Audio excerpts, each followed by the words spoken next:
Yeah, okay, so Darth microtransaction. DM. The legend himself. Okay. It's nice to finally talk to you in the not in the flesh, but in the virtual realm. In the VR, in the metaverse. Yeah, there's one thing because whenever I saw you the first time, I was like, this is a unique individual, right? I'm thinking this because you gotta look. You gotta look, bro. Unique? I mean, another YouTube clickbaiter playing games? That's not too unique, right? Well, no. Then, dude, a lot of people don't understand because I've seen you. I follow you on Twitter. I follow you on Twitter. I didn't even know how unique Darth Micro actually was. Wait, how tall are you? I'm 6'1". 6'1", motherfuckers. He's fucking huge. He is fucking massive. You don't realize it, but this is a big motherfucker. Okay? I mean, combined with the fucking stash and the hair, I mean, that's... And this is just compared to the average Alaskan. Would you say that's pretty average in Alaska? I'm not gonna lie. A lot of the dudes up here are 6 foot. I mean, I'd say like 5'11" is like baseline. I'd say up here. Most people are fairly tall. But I come from a tall family, so I'm pretty used to like looking people into the eyes. You know, my brother's 6'1", my dad's 6'1", my mom's like almost 6 feet, so I'm pretty used to it. Yeah, I'm almost 6 foot as well. So if we were to talk in real life, we'd be looking. We'd be looking into the eyes. I'm 5'8". 5'8". In New Zealand, that's pretty big. Yeah. I didn't actually realize you were from New Zealand. Well, where did you think I was from? It's the first time I've heard that. Oh, really? Huh? Where did you think I was from? I don't know. To be honest, somewhere in the States, probably. I didn't realize New Zealand. Yeah, no. A lot of people ask me like where I'm from. Like, so I live here. I've been living in this fucking country, like in New Zealand, and I've been living in this one little place called Wanganui for like 20-something years, the majority of my life. And they're like, "Oh, where are you from? Like, are you from? Are you from America? Like?" And no, I was born here. You like it there, then? What, NZ? Yeah. Well, actually, I was just complaining about New Zealand just a second ago. It really does suck. So there's games like League of Legends and things, and you just want to. Okay, wait, guys, I am not. He's not interviewing me. Okay, he's not interviewing me. Can you I'll try and turn it around on you, getting the power dynamic back on my side. Steer the conversation. God damn. Okay, no, there's pros and cons. I would say I'll call you I'll speed run the answer. I think we can do a thing where you ask questions and I ask questions. All right, guys. I think that works. Go. So yeah, no, so basically it's good because it's isolated, but then it's bad because it's isolated. That's what I say. And when I say you, because in Alaska you're pretty isolated, right? They're like it's like Yukon country. You got like bears and shit out there, and yeah, I was gonna say you could be describing Alaska with the way you're describing New Zealand. Like I've been here 32 years, and I don't like it either personally. But there's a lot of good things about it here. But if you're someone who likes to sit inside a lot, and I just sit in my cabin all the time, then it's not exactly the best place to be. But we have low taxes, and that's kind of nice, I guess, for what we do. Other than that, I don't really like it here. Fuck. Wait, you don't? What? Wait, why don't you like Alaska? Because let me think here. You got you have fiber internet, right? You've got access. You've got Amazon, so you can order shit to your house. Yeah, but it takes forever, and they lose like packages sometimes. I actually don't, because I live in this cabin thing. I actually don't have a mailing address, so I have to ship shit to my parents' house and then drive out there to pick it up. Oh, wait, what are you talking? What are you talking? So some new product comes out, like some fucking iPhone thing or whatever. You want to get it. How long are we talking to get that thing? Okay, so I spent $500 on the PoE thing. I just got it this morning, and that was back when I was doing my PoE arc, right? And what was that? 2-3 months? That's not bad. It takes too long. But wait. What about if you? Cause that's from New Zealand, though. That's from New Zealand. That's very rare. What about if you were ordering some shit like a new product that was in America? Oh, a new product in America, like off Amazon Prime or something? Oh, like a week. 2 weeks at the most. Okay, you know what, bro? Unironically, you're kind of getting a similar experience to New Zealand. New Zealand, you could be waiting a month to 2 months sometimes if it's getting shipped. it's like basically 5 to 7 weeks. Is it? But then if it's coming you're probably worse off than I am because you got boat landed, right? They don't fly out there. Yeah. Well, if it's getting shipped, so if it's not getting shipped and it's getting flown, you basically, well, generally speaking, if you buy a product, for example, the shipping cost will almost always be more than what the actual product's worth, depending on what you're getting, which is just like one thing. And then, but that you get good internet connection though, right? I'll show you. Well, yeah, I do. It's all right. I mean, it's not the best, but it's all right. You know the giant like D4 collector's edition thing, right? Holy this shit! Thing? Wait, you know how it's like $98 to buy this shit? Oh well, God. so that was $98 to buy it, and it's $99 to ship it. It costs more to ship the motherfucker than it is to actually get it. So, by the time I bought the fucking D4 on the Xbox, because I thought I was going to play it on Xbox, which, spoiler, I still haven't installed it. By the time I buy it on the PC and ship this piece of shit out here, I was in for $400 in D4, and I hadn't even have a minute into the game yet. That's crazy. Wait, that's so crazy. Dude, that's so crazy. So the arc that you have gone on, like, that's actually something I want to talk about. Let's actually talk about this arc. So whenever I first became aware of your existence in the online space, I was watching a video. It was a video from a channel called Diablo Immortal. Yeah, Immortal, yeah. And I remember watching those videos. I watched that and I was like, this is this. I love that he's so. I don't know what was it. Was you were so wholesome and then genuine, bro. You were genuine, but then you went another way with it. And then you were innocent. I felt. That's what I was getting. I was getting like you were being genuine and you were innocent, and it was like almost this poor guy. He's lost. He doesn't know about these other games that exist, and he's playing Diablo Immortal, and he's unaware of what potential games he could be playing and all this. So how? You want to know the truth of that, though, Quinn? Can you tell me how does that work? What was the Diablo Immortal? Were you just genuinely a fucking hardcore Diablo Immortal gamer? Like, what's the deal? No. So basically, the name is Darth Microtransaction because it was supposed to be a parody of effectively. I played all these dog shit mobile games. Like I played Raid Shadow Legends unironically because I like Gamba.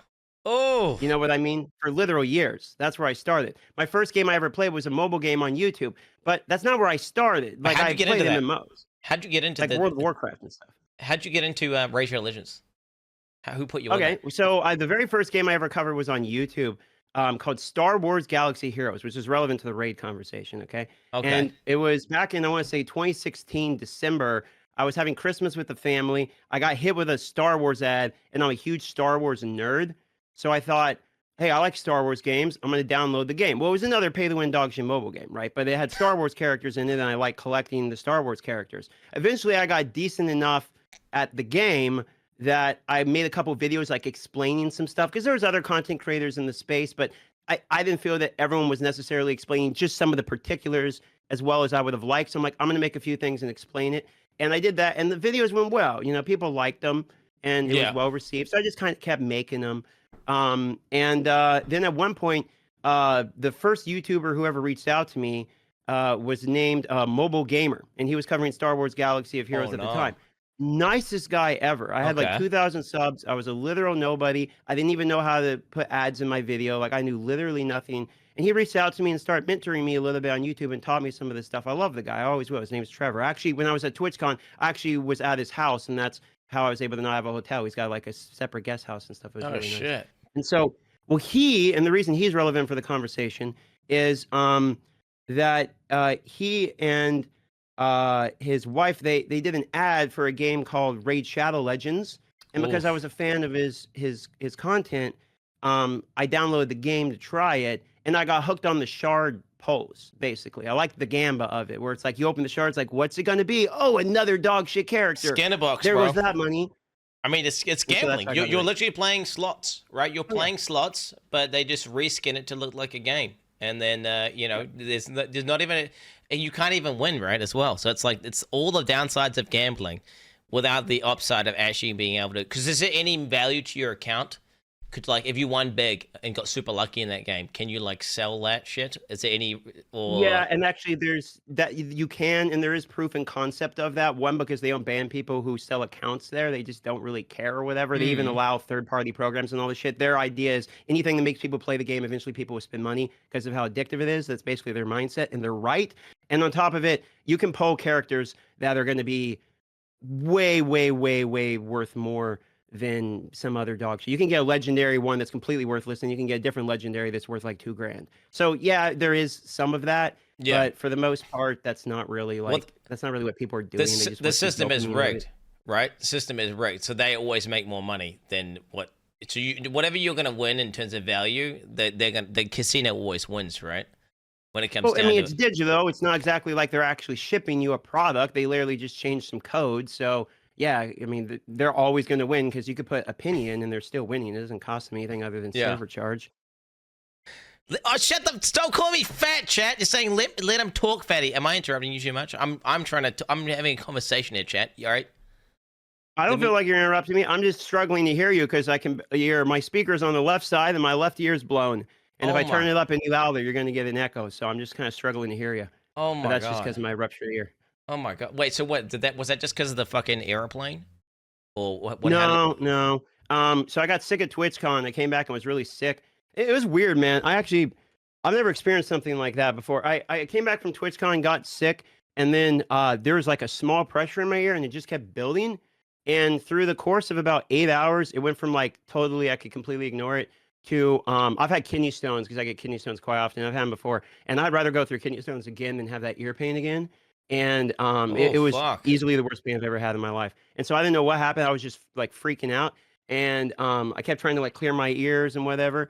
And eventually, it sounded like crumpled paper in my ear, like like that. And then uh, it started like depressurizing a little bit. I guess I blew my eardrum out, but I just came back from the ENT, whatever day Tuesday was, 2 days ago, I guess. Holy And fuck.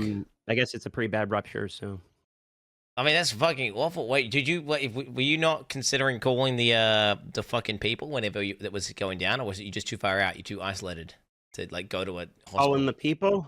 like going into a hospital or whatever, calling a doctor.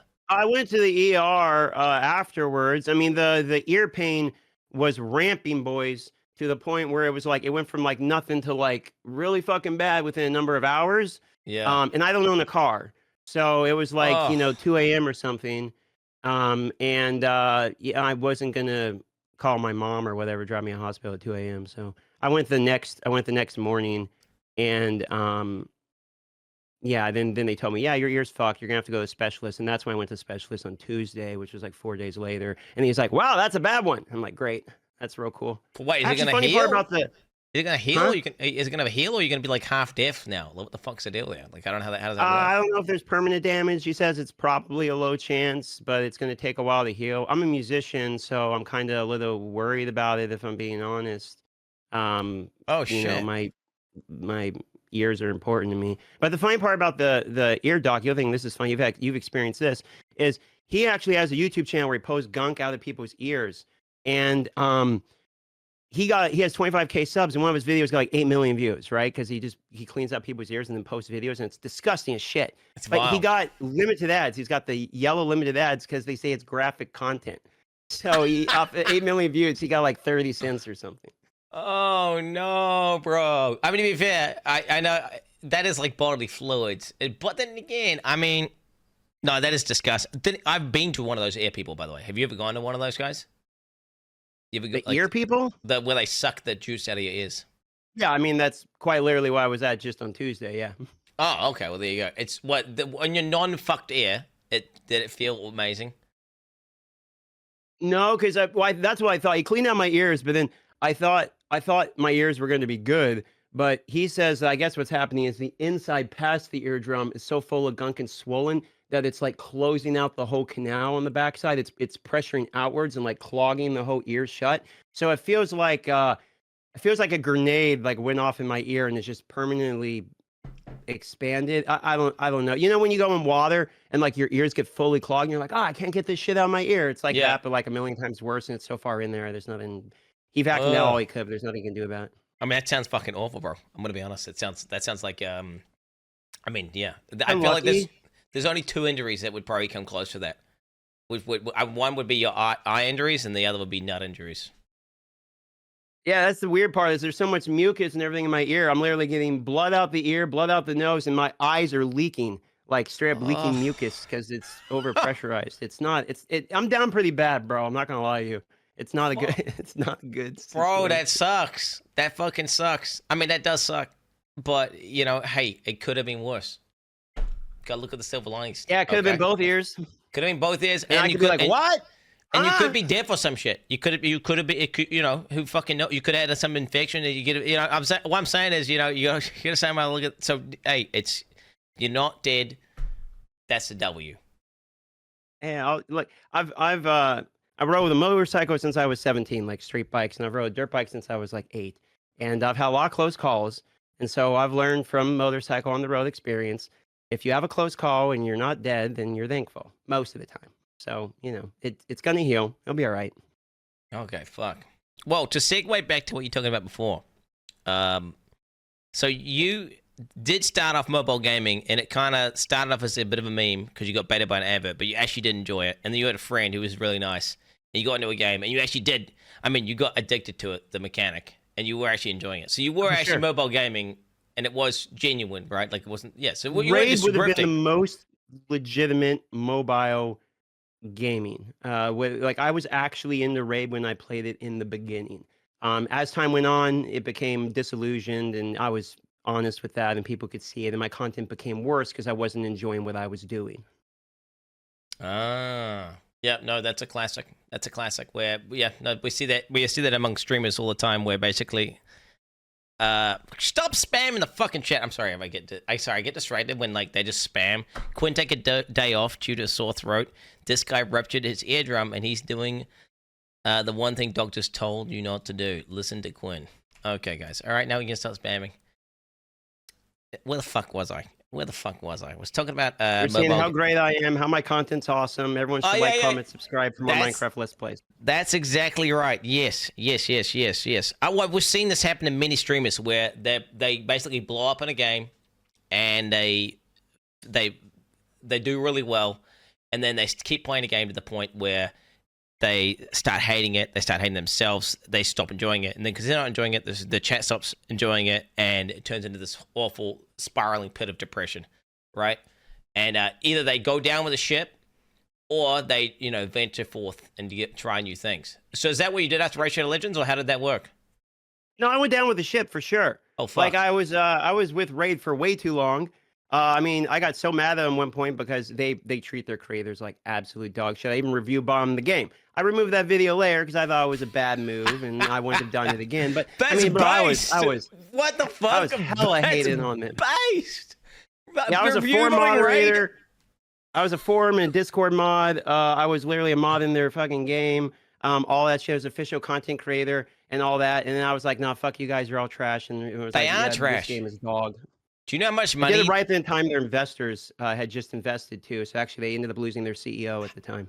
Do they keep paying you fucking crazy money, or do they just say fuck you? Because they offer. I've had like the most ridiculous out of anyone. I mean, the only thing that comes close to the Raid was just literal gambling. But Raid Shadow Legends is like bang on, like, you know, like one threshold under in terms of how much money per hour. Like I'm talking tens of thousands of US dollars per hour. Well, Raid didn't pay the official creators at all. Zero. That's actually like one of the. So their logic is you're going to play our game anyway because you have to, because your YouTube channel is based upon it. So we're going to give you $0.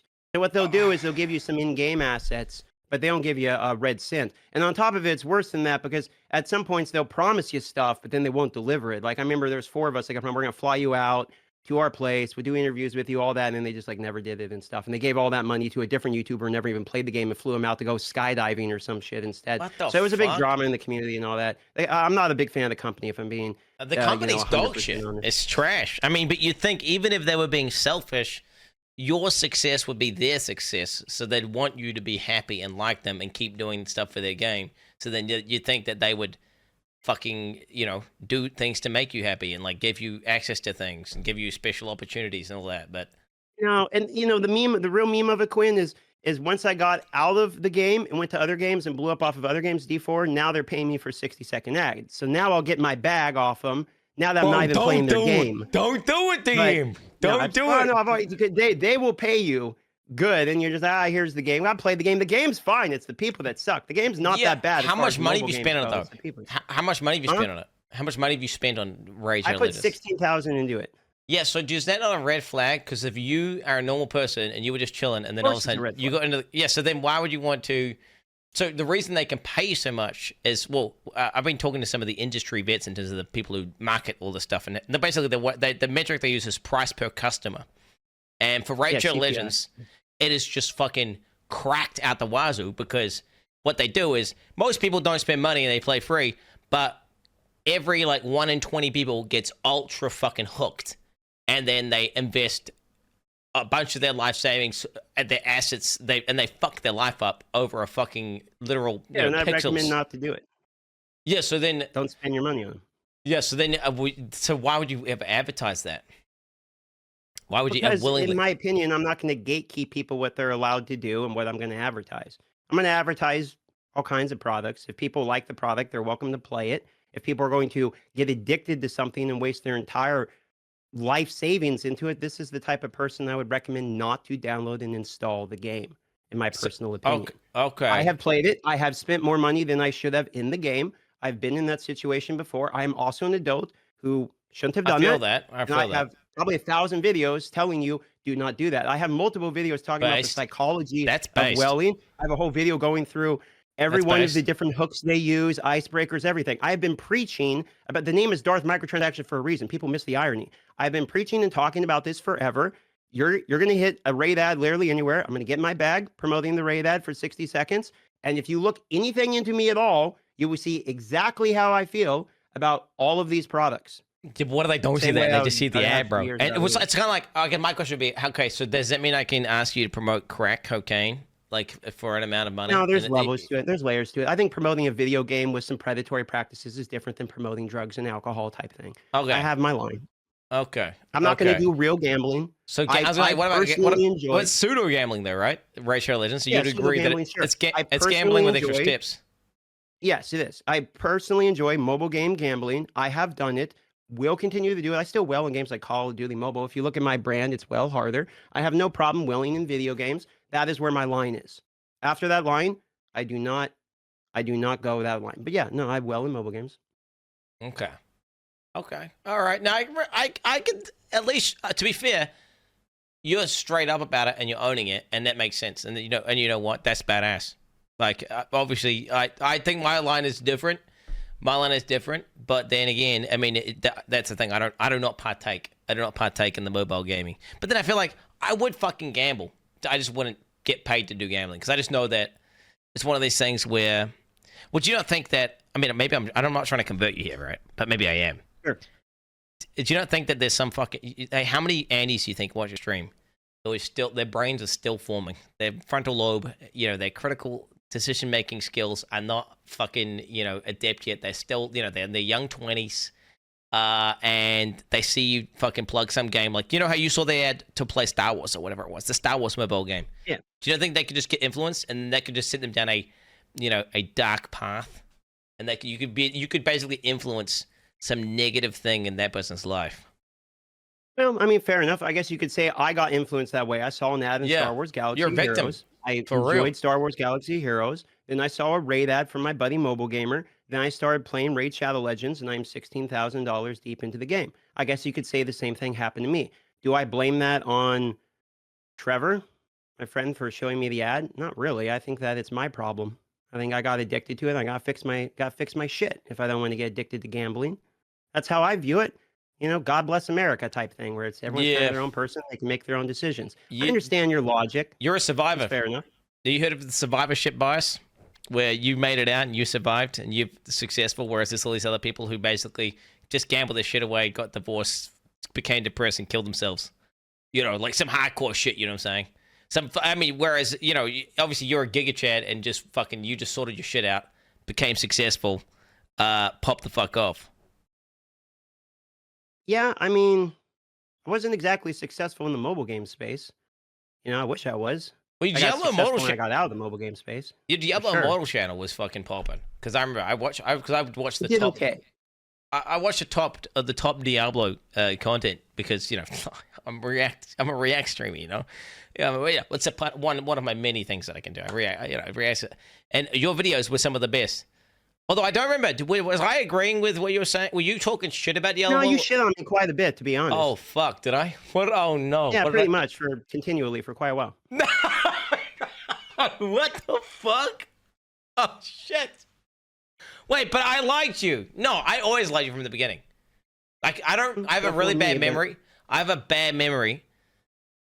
But I remember thinking this guy's so fucking I just loved your vibe, bro. I love your vibe. I think that was it, right? The vibe, and it was because you seem so. I mean, because you were genuine. Because you did like mobile gaming, right? Because you liked Raid Shadow Legends. Did you like Diablo Immortal? I thought Immortal was actually surprisingly a good game with a trash monetization system. Like it's arguable it was better than D4 at some points. I mean, they actually came out with updates quite continually. There was actually a decent amount of content you could grind the game quite a bit. The PvP wasn't bad. The problem is the monetization completely ruined an otherwise decent game. To be honest, I think you're right. I genuinely, maybe it was because I had all the fucking I paid to win like crazy. But no, the PvP system genuinely, when it was working, it was actually quite satisfying to just go and like kill these fucking peasant, like fucking trash gamers, right? Who had shit gear and you just like, you just dunk them. How much money did you spend on Diablo Immortal? Yeah, by that point, I had stopped wailing so hard in games. I think I spent like $3,000 at the most. I mean, to be honest, $3,000 for Diablo Immortal's that's actually pretty, frugal is the word, I believe, right? That's actually pretty good, considering you only spent, I mean, $3,000. Well, think about it, chat. How much did you spend on Path of, how much did you spend on Path of Excel, DM? 700, maybe 800. Okay. Well, don't worry. That'll ramp up. That'll change over time. Definitely. Like, I'm well in the 20K plus range in PoE, and I'm 20K? due to, yeah. You really well. You just buy every single package that ever comes out. The max package always, everything, both variants. Oh, the 480. Yeah, and then you do, but then I do. To be fair, I'm conflating my stats with giveaways. So I buy PoE stuff and then I give it away to like chatters. So then that's nothing. That's kind of cheating. It's kind of cheating, but it's he's not. I am at 20K instability. What am I in? We did the math. Okay. Oh, sorry. I really need to start getting derailed by my. I'm sorry about my belligerent moderators that keep interrupting the interview here. Okay. You're good.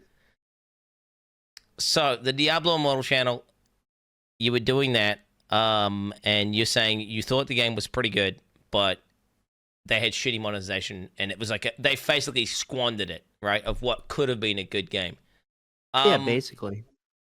What was the logic behind calling your YouTube channel? Because I remember that was immediately one of the things that I was just like so confused by. Was why did you call your YouTube channel literally Diablo Immortal? I always wanted to know why. I mean, the same reason I called the D4 channel Diablo 4. It's for recognition that you're looking for Immortal content. This is an Immortal channel. You're looking for Diablo 4 content. This is a Diablo 4 channel. At the time, it was the second time I did that. The previous channel was Future Revolution, so it was the same thing. Just swapped it to Immortal, and I'm going to continue the same path. I'm not the first YouTuber that has done this. I've never seen it. I've never seen it ever. Like literally no, calling it the game name, because then it looks like you're like Blizzard or something, right? It looks like you are that company or something. Or I don't know. Well, I mean, the company's not named DM. True. It would just be, Diablo Immortal, right? Or Diablo. True. No, it's for recognition of the game. Same reason I use the icon. The person I learned this from was Ash in Raid Shadow Legends, which was named Ash Raid Shadow Legends, and he's one of the larger guys there. And I talked to him about it, and it has to do with both algorithm as well as recognition. So pretty much that simple. Oh fucking hell. But yeah, no, that makes sense. To be honest, that does make sense. Recognition. Okay. I mean, yeah, fair enough. Not fair enough. Okay, but now you are changing. So you are changing from, because you made another channel, because obviously Diablo Immortal was fucking dog shit, trash fucking game. Awful. heinous. And then you moved on to Diablo 4. Yeah, kind of unlucky that 2 bad Diablo launches in a row I got stuck with, but you know what? What happens, happens, so... Go on, let us know. Give us Diablo 4, bro. Okay, Diablo 4. Give us just give us a take. Give us a Darth micro take, like just a macro take of Diablo 4. About what part? About Diablo 4 in its current state, of the launch? The beginning, Like, the beginning, your overall, when you saw it at the beginning, and then how you felt in the middle, and then how you are now, I guess. Okay, until about level 80, you're having a good time, right? And then you get there and you're like, where's the rest of it? I think that's kind of how most people hit it. You're like, this is fun, I'm having a good time. And then you're like, I'm not anymore, because the same thing there is to do is the same thing that I've done already. And even if you got all the way to 100, why would you? Because so what? You've got one more tier on your nightmare sigil. Who actually gives a fuck? So in-game was severely lacking. I think that the 5 in-game bosses, if you want to call them that, are pretty easy. I mean, I did it on 93 Druid with the dog shit build on hardcore solo self-found, and it was, I did all of them. Wait, you did Uber Lilith? You did Uber Lilith? Not Uber Lilith. No, I've already done Uber Lilith on the previous season. Okay, I was gonna say because I did all the new ones. Yeah, okay. Not to derail. And I still have to do Uber Lilith this season. But yeah, other than that, I was just like, oh, okay. I like the acquisition of the items. I think the acquisition of the items is better. I still think that the items themselves need to be more like that new Druid necklace, where it fundamentally changes the build. True.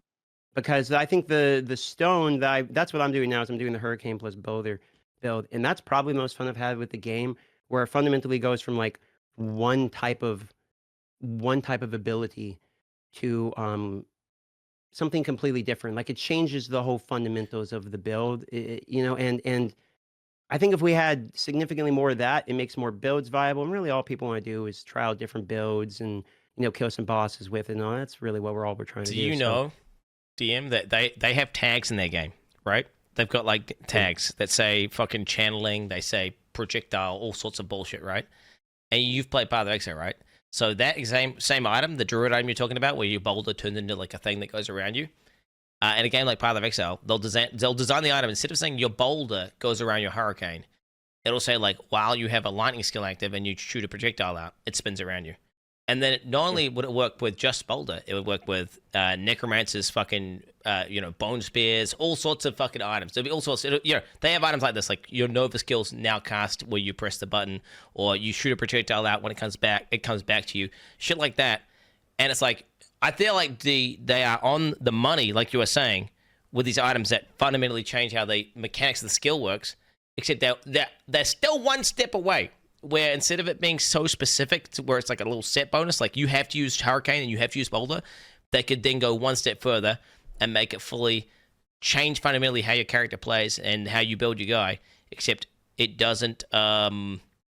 You're not shoehorned into that exact skill combo, and it allows players to truly make builds. Because you think about it, did you make that build, or did some Blizz dev balance it and plan that item and then put it into the game, right? No, that's why I basically don't do build guides in the game, because I don't really think you need them. Based. More or less, you just look at the item and you realize, oh, this is supposed to do this. So I only cover news and latest whatevers. I don't really do build guides because, who needs one, really? You just figure it. It's cookie cutter. Everything in the game's cookie cutter. I think for that reason, it's a little dry. So I think the more things that we get that allow these unique mechanics to interact with each other, then you will open up more possibilities. Because at the moment, I feel like what it is people will be like, I have a bone spear, and I got the helmet that says bone spear is better. Yep. Wait a minute. We have the technology. We can solve this. Holy shit. And then they go out and make a guide, and it's like, okay. That's cool and all. Well, those guys didn't realize it. Yeah, well, those guys are. I don't even think guide makers think that. Right? I don't think that the people who make the guide think that they're making the build. I'm pretty sure, unless they're delusional. I think it's more what you're describing is the average player. So they're trying to make it where like someone who's brain dead and just playing the game can pick these items up and not go to a resource and see it and have that realization like you're describing, right? Which is I think that's part of it for sure. I'm memeing for the sake of it, but it's there's definitely somewhere you want to see the end result. But also I think that kind of ruins it, to be honest, because like part of what I liked about PoE when I was playing it was like I got this item. People in chat were like, "Try the replica Dream Feather." So I pick up this item, and I'm like, "Holy shit!" My damage just went way up. I went from 0 DPS to almost 0 DPS. Right? Like I'm actually, I'm ramping boys. These blues take 30 minutes now, and so that moment would have been completely gone if all I did was look at the end result. And then also when you look at the end result, you see like what the absolute min-max sweaty Andy has, right? So when you get to that version, yours is still a limp dick version of that anyway. And so you lose all excitement you have. It's I don't know. It's like looking, if you could see into your future and see like who you marry, what house you end up with, when you die and all that, wouldn't you lose a little bit of the mystery of life? I know that's sort of an exaggeration of a simple point, but it's kind of the same thing. You know what I mean? 100%. Anyway. Well, all characters in Diablo 4 are effectively the same. I think as well. You can just like in PoE, what you're describing with these items, you can make a different build function in so many different ways, like thousands, hundreds of thousands of different ways, basically.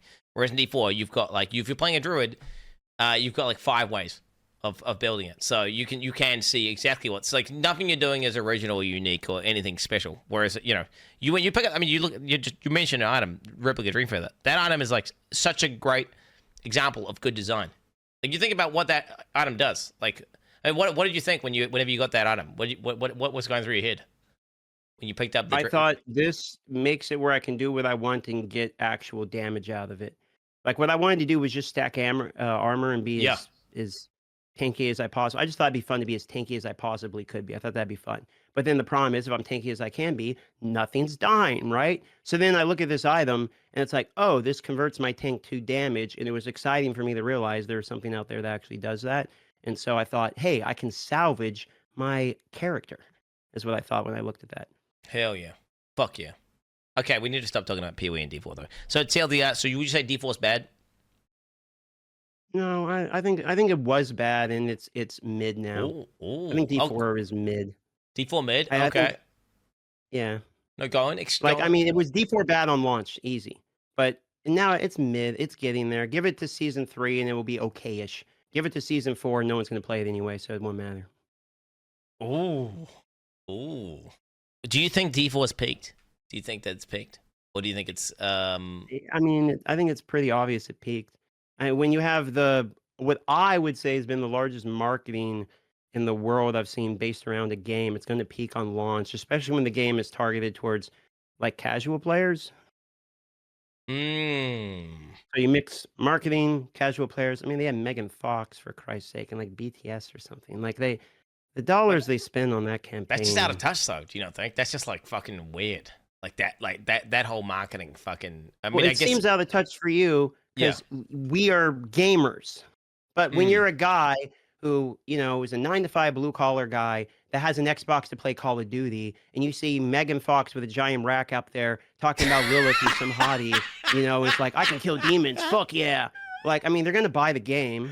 Oh, shit, bro. Yo, what the fuck? Yo, that doesn't work on me. I'll be honest, man. If I say Megan Fox promoting a game, I'm like, the fuck is this dog shit game? Why would I play it? Right? I don't know.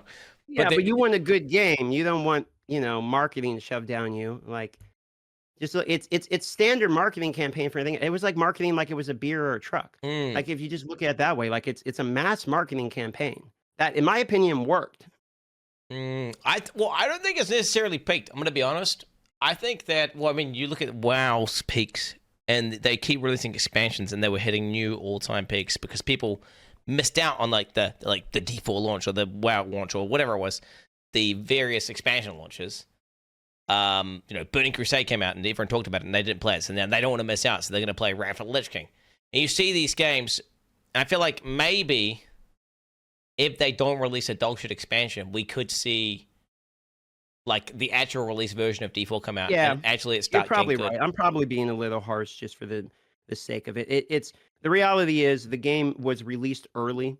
I think it was True. undercooked and released early. So True. when it is at the state that they wanted it to be at, it will probably be a decent game and could regrow back up. Especially if I don't know how much you looked in the season 3 leaks, but if those are true, those actually look pretty decent. Can you give us a And deep dive? Can you give us a deep dive of the season 3 leaks? new class, raids, I mean, I'm off the top of my head here. There was a whole list of things that got leaked by a Russian YouTuber, as well as there's some articles out there from the data miners from the Steam database. But effectively, new class called Spiritborn, some nature-based class with a jungle area and all that comes with it. There's an expansion called Lord of Hatred, based around Mephisto. There's also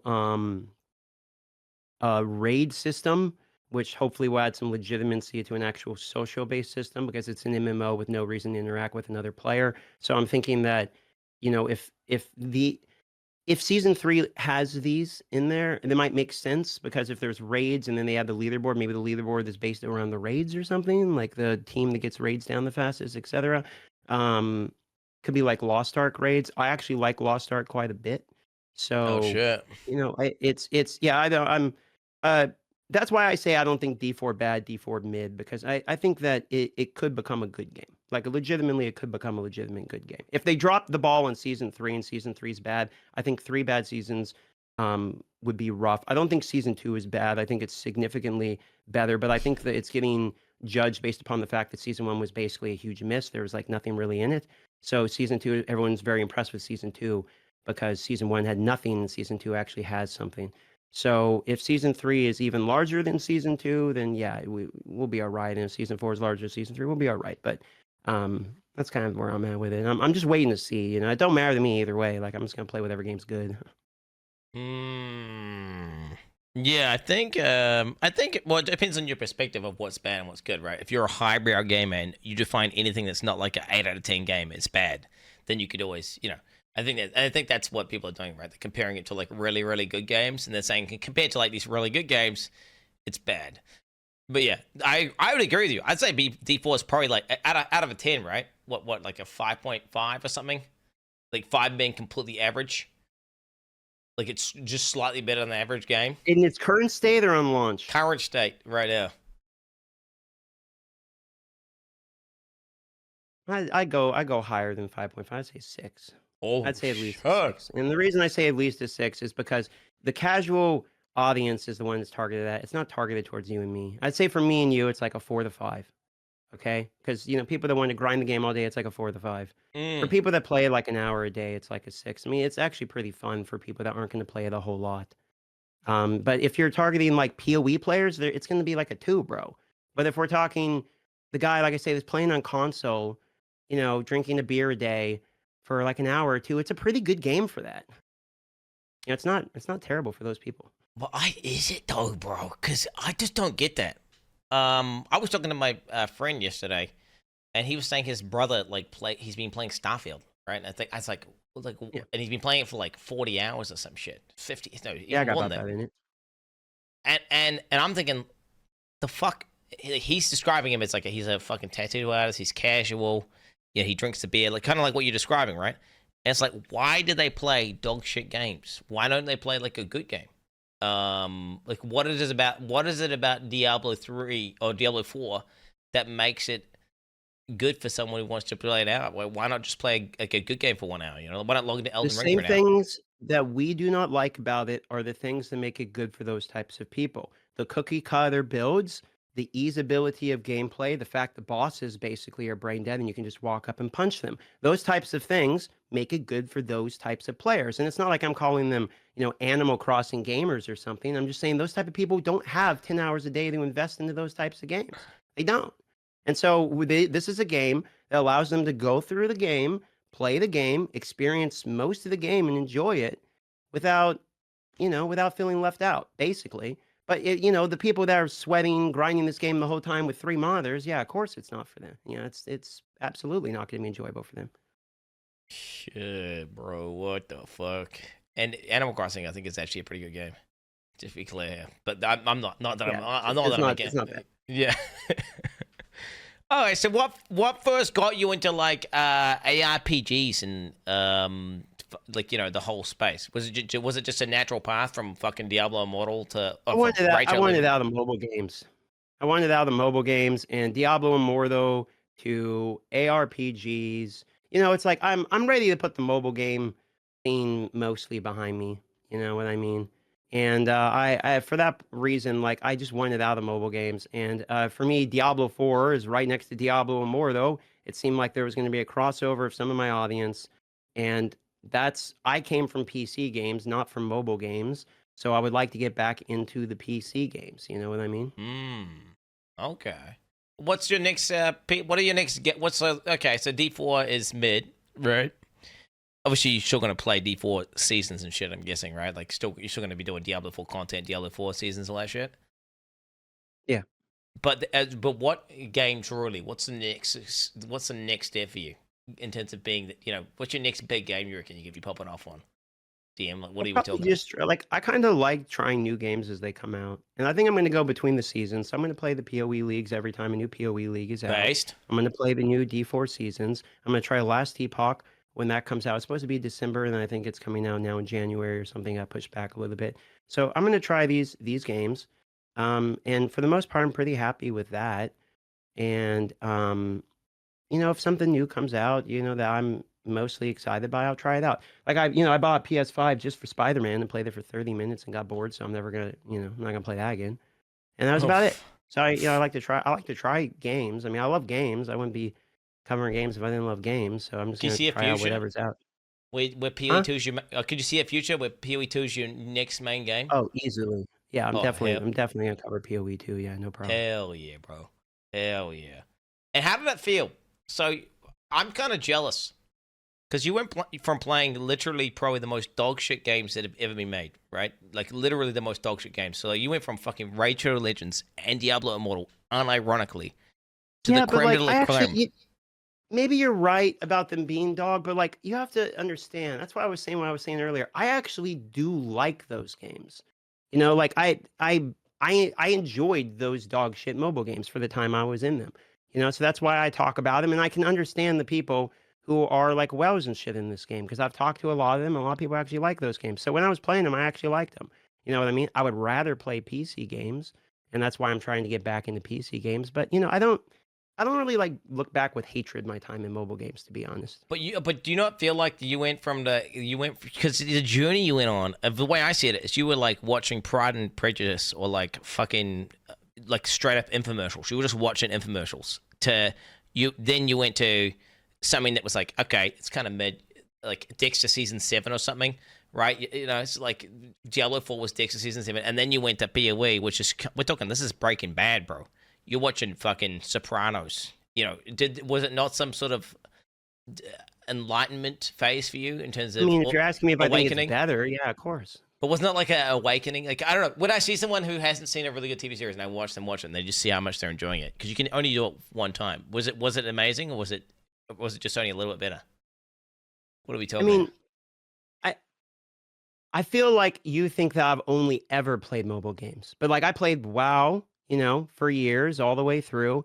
I played basically every MMO you can name. I've played, I have Counter Strike. I played League for 10 years. I like any game you can really name, like on PC. I've basically played. And so I played those, and then for YouTube, I was covering mobile games because that's just happened to be how I got known. It's the whole irony of the name, etc. And then I got back into PC games. So I didn't have like this awakening that PC's the golden age because I already knew. It's just that I was liking the Base. mobile games for what they were, and I knew that, it's kind of a toxic cesspool, but it's also kind of fun if you like that toxic cesspool, right? And then I got back into PC games. Now, where I'd say the awakening was that going from D4 to PoE was like, oh shit, like this is a game Yeah. with some depth. But at the same time, I could recognize that D4 is for a completely different audience Mm. than the people that play PoE. Like they are fundamentally different products for different people and are marketed separately. So I can see that dichotomy. Okay. Well, then, so you've played a million games, and you've been, you've been around a block. What was your first like true gaming strongest memory? Like, what that really made you into like a fucking gamer that you are today? When I was 6 years old, I came out of my room, and my dad was playing Super Metroid on the Super Nintendo. Oh shit. And he was fighting Mother Brain. All right, and then he had to kill Mother Brain and then do the running out whites, don don don don don don don don, you know, he's like trying to get out of the race and everything. And Super Metroid made me fall in love with gaming immediately. The game had it all. Okay, it has visuals, action, great gameplay, audio. You know, mildly scary for a little kid like me, and I loved it. And then I watched my dad play Descent by a company called Interplay back in the day. You know, and which was a kShed game if ever there's been one. And I watched him play that game. And then when I got a little bit older, I watched my brother play Age of Empires 2 and Civilization. There we go. Now that's a game. I have no idea about everything you've said up until this point. I have no idea what this Metroid thing is or about that Descent thing. Age of Empires 2. Now that's a game, bro. Okay, hold on. You don't know Super Metroid? Nah. And I'm the one that needs to be awakened out of gaming? Yeah, well, I mean, considering that you were playing Racial Legends and Diablo Immortal, bro, okay, you know. Like, okay, but like Super Metroid is literally like goated. Like it is a goated game. I came from a absolutely. Well, I said I'm from New Zealand, bro. We didn't have most gaming consoles. You didn't have exist. Nintendo in New Zealand. Nintendo did exist, but it was for rich people, and we couldn't afford that. So I had basically my dad's old gaming PCs. You know, it's a hard life, bro. It's a hard life.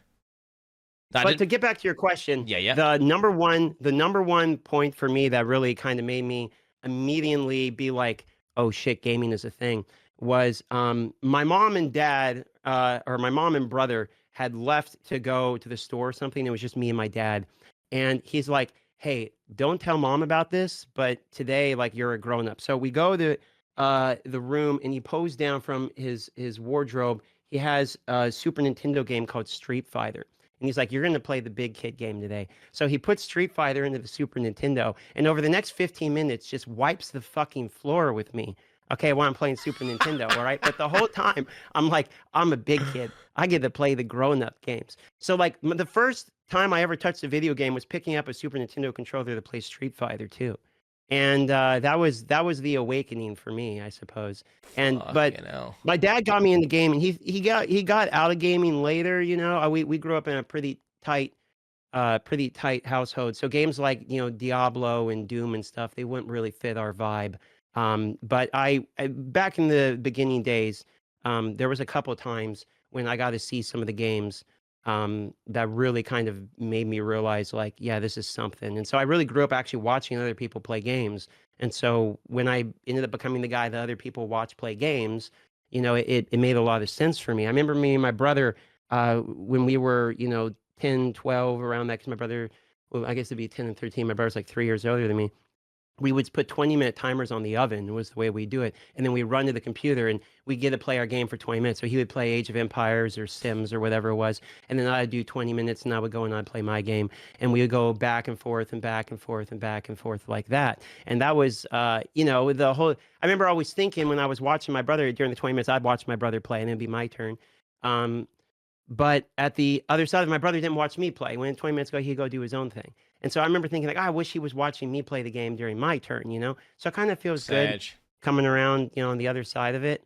I like that a lot. And then when we got older, like 15, 16, 17, my brother really got into like Dungeons and Dragons, and like and making stories. He still writes, stories and stuff like that. And so we would ride around on like these scooters we had like an unfinished basement. We'd ride around these scooters. And he would tell me like a basically equivalent of like a D&D story. And I'd be like, oh, and this happens in the game and this would happen in the game, etc. Or in the story. And then he would modify the story based upon my input. And I didn't realize at the time we were basically playing D&D. And that was another like moment for me that I'll basically always remember. And I love my brother for that always. Fucking hell. Bro, I wish I had a brother. Bro. I mean, it sounds like fucking so sick, bro. If you had a cousin, then we would do similar sort of things. We would basically take turns playing. Well, we didn't have consoles, so it'd be on the PC. And we'd just both like backseat the shit out of each other and play games for hours on end. Do you do LANs? You did LANs back in the day? You have those in Alaska? Like LAN parties? I did some League of Legends tournaments. We won one Riot-sponsored League of Legends tournament locally at my college. So that was cool, I guess. Oh shit. But other than that, no, not really. I didn't do too many lands. Oh shit. Okay, to completely segue from gaming. So I'm just going down these lists. We've got a list of questions that I totally prepared, not my moderator prepared. But actually, no, this is a good question, bro, for real. So you are fucking actually the man. Obviously, as a person and also as a YouTube, YouTube creator. You just create YouTube channels and you pop off. You pop off like super hard. You made the Diablo Immortal one, you popped off. You got your, just the normal one, and you popped off. You made the default one, you popped off. What tips? Because I've been plagued with like demonetization, awful shit. I'm getting harassed on my YouTube channel like by some fucking guy who's like doing this botting bullshit to my like stuff. Happens. What tips? What tips can you give to the aspiring YouTube creators, myself included, to pop off on YouTube? Stop doing annoying intros. No one wants to listen to your please subscribe, please like, please, whatever. You can do a sponsor if you want, that's fine. But like, absolutely stop doing your stupid, pedantic bullshit intros that no goddamn person on the planet wants to hear. If you have a dubstep intro or you have a graphic intro, remove it. If your video is, hey, 10 tips on Diablo 4, your first word should be number 1. Because no one, like, the reality is the person's time is the product. Your product is the consumer's time. So if you are wasting that person's time in the video, you're dequalifying your own product. So every second that someone's in the video, they're actively telling you they're willing to consume your product. So stop valuing your ego so much and start valuing the people who's watching you's time. That's it. That's the whole game.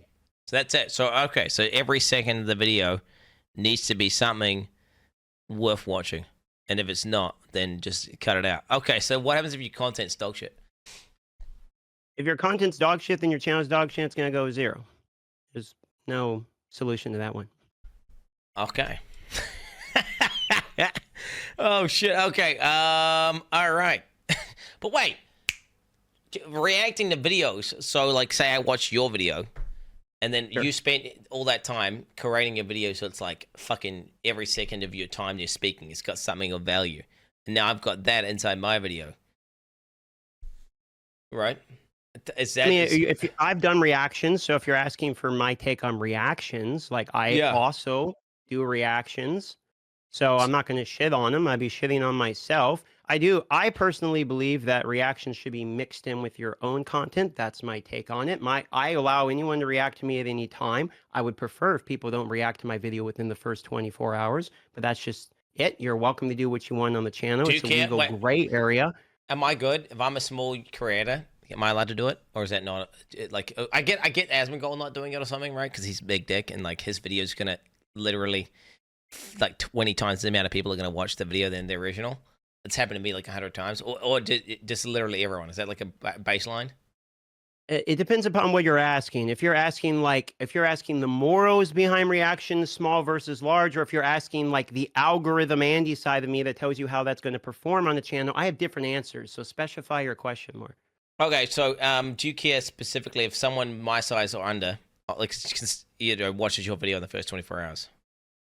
No, the larger the person, the more you have to be careful with how you do it. One of the reasons that I actually, I've told Asman it's totally fine, react anytime you want, is because he goes out of his way to say the full version of my Twitch name in every video right at the beginning. He goes, "This is Darth Microtransaction." He is an ethical reactor, in my opinion. Whereas there are some very unethical reactors that do it as well. Can you name now, it? Even if you are, can you call them out, bro? Call them out. Am I one of them? No, I don't do call outs. That's just something I'm not going to call, no matter what someone, I'm not going to name drop people. And that's just not something I'm going to do. Because if, like you said, you've been harassed before, I've been harassed before. So if we perpetuate harassing other people, we can't expect not harassing, though. It's calling out. It's calling out. I am okay, fine. Sniper Wolf. You want the lore? Okay, Sniper Wolf is an unethical reactor. Fuck that bitch! There you go. Fuck off! But that's just my take. I don't really like going and name dropping people. Okay, it's just not really the business that I typically go in, okay? But to get back to your question, try and answer your question. I think it's kind of like a sliding scale or spectrum or whatever you want to call it. a teeter-totter, where the larger you are, the more ethical you need to be with your reactions. Because the reality is that if you use the same title, same thumbnail and everything as somebody else's video, you are going to divert some of those views to your channel if you are significantly larger.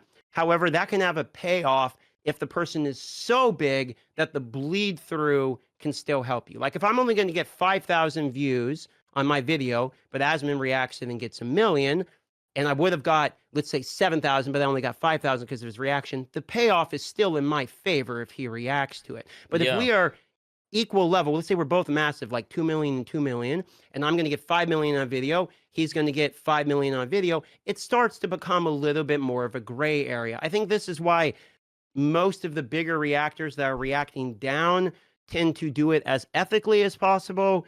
That way, the person who is below them still gets the benefit. If you are smaller and reacting, I would just say for the most part, don't do it. Like you don't really see me reacting to people that are much larger. You're going to get both shit on in the algorithm, as well as you can't really help the person who's bigger than you either. So that's kind of my take on it. I do that. I mean, wait. Why can't you react to someone who's bigger? What the fuck? I'm not saying you can't. I'm just saying from an algorithm side of view, all right, if I am reacting to people that are way bigger than me, typically it's not as useful for my own channel. Now, like I've said, I think it's morally and legally, I don't have a problem with people reacting. I don't have an issue with reactions. I know this is a split area. It's a legal gray area. It's a platform-based issue. Normally when there's issues on something, I look at the platform. So if it's YouTube is currently allowing reacting content, we're all on that platform. When YouTube removes that type of content, says reacts are no longer allowed, then we will all follow the platform standards. I believe the same thing about Twitch. This is the platform on which we all engage. Yeah, but I think that's kind of how I see it. I do not think it's just mutually like even both ways. Like for example, if I watch an Ackman video, that guy's massive. He's a big boy. He's a big YouTuber. He's making a video on something like Diablo 4. That's topical, interesting to me. Some big YouTubers making a video about Diablo. I want to watch that. I'm gonna give my Diablo. I'm the fucking DJ and Diablo guy. I want to give my Diablo takes to the more normie guy who's kind of more mainstream. Man, he's a friend. Yeah. Yeah. So then it's like, how's that not a? And then on top of that, then people who weren't aware of Ackman now understand Ackman exists. So then some niche percentage of my audience will go watch Ackman, and maybe he'll lose some like a small amount of viewers of his that one video. But then in the future, he'll get he's now got permanently more people who didn't even know who he was now who know who he is, right? Sure. Again, you're arguing ethics, where I'm arguing algorithm. So these are different. I'm saying it's net positive, though. I'm saying it's net positive. I'm saying even if Asmongold watches your video, for example, or someone you're gonna take a hit, say temporarily in that one video. But now all these people who had no idea who the fuck Darth microtransaction was now understand you exist, and then they're more likely to go watch something that you in the future, right? Like, would you say that people reacting to your videos was a net positive or a net negative? Like all the big boys, because it was a net positive for me. That's why I allowed it and continued to say go for it. Yeah. I mean, I don't have an issue with people reacting at all. Like if people want to react to, I have tweeted many times, anyone can react to anything I do at any time. That is my take. I don't have issues. I'm not going to go out and get mad at people reacting. I've done a few reacts of my own, including the Ackman, which you mentioned as well. But the dichotomy of conversation I'm having is ethically do what you want. The platform's problem really to resolve. It's currently sort of maybe a gray area, but not really. We've had law cases that have gone on the side of reactors, et cetera. H3 is one notable one, et cetera. So we can put the legal side of it at least to bed for now until YouTube does something about it. But if you're asking me, because you started the conversation evolved around YouTube advice, if you're asking me a YouTube advice, that is a different conversation than arguing the ethics of it. Now, I do believe that being reacted to by someone with a much larger audience than you is a net positive. I believe it's probably a net positive going on this stream today. Hello, views. I mean, that's probably going to help at some little point as well, right? So there's the transparency behind that, yeah, absolutely. But in terms of whether or not you should do that as your main content, or whether or not you should be allowed to do that, I mean, it's your channel. You're allowed to. Yeah, you're allowed to do whatever you want on that. Yeah. Yeah, I just guess I'm getting confused and getting a little bit of a mix. I mean, I understand what you're saying.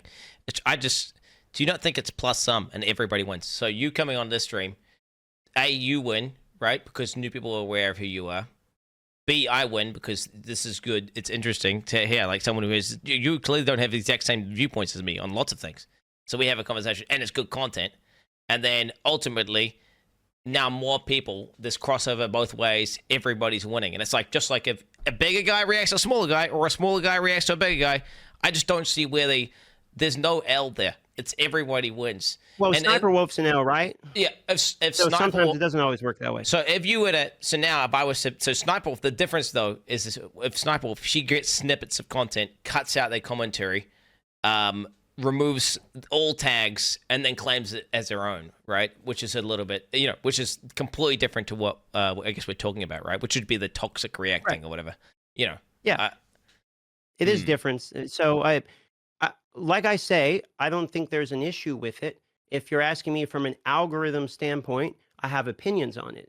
If you're asking me from, is it a, okay thing to do? Are you hurting someone else's channel by doing it? I don't think you're hurting other people's channels by reacting. Now, there are people I've talked to, I'm not going to name drop, but big YouTubers have been reacted to by other big YouTubers that I know have deals in place where how long they have to wait before they're allowed to react to them. This is something that is put in place sometimes by different larger React channels. And so for that reason, there is proof in the pudding, like from an algorithm side, that yes, it can factually hurt you because we live off of views. So if I get 15% less views, who gives a fuck if more people know who I am, if I'm getting less views, because I'm still getting paid less. So there is some side of things. Short term. For example, I mean, Actman says Asmongold shouldn't react to his video in the first 24 hours. I feel like, yeah, that's fair enough if Actman wants to do that. But then I think Actman is not, I think he's just short-sighted, right? And he just, the long term of someone else watching this shit, and then making all these fucking neckbeard guys who watch Asmongold, now who know this, the edgy commentator Actman guy is, who now subscribe to him, and then he long term, gains, right? Like W. I would say at that level of size, if we're using the comparison of Asmongold and the Actman, at that size, they are both comparable creators. These are both large people that most people within the community are going to know already. And so the amount of value that each one of those bring to each other, I would say, is more limited as compared to someone like Asmin with me. I think I'm a more better example where Asmin reacts to me and he brings me up a little bit, as opposed to if Asmin reacts to someone who's already on this established level. There's a difference in sizes there, would be my take on that particular example. Do you believe that 1 + 1 = 3 though, when it comes to this? Like so for example, Actman's video by itself is Actman's video. Asmongold doing something himself is, whatever. So two original things. But then when they're both put together, it somehow it elevates it. It makes it something better than it originally was. For example, let me just give you an example. This is a YouTuber called Belulia Gaming. Belulia. He's some Irish guy. Yeah, he makes videos about World of Warcraft and shit.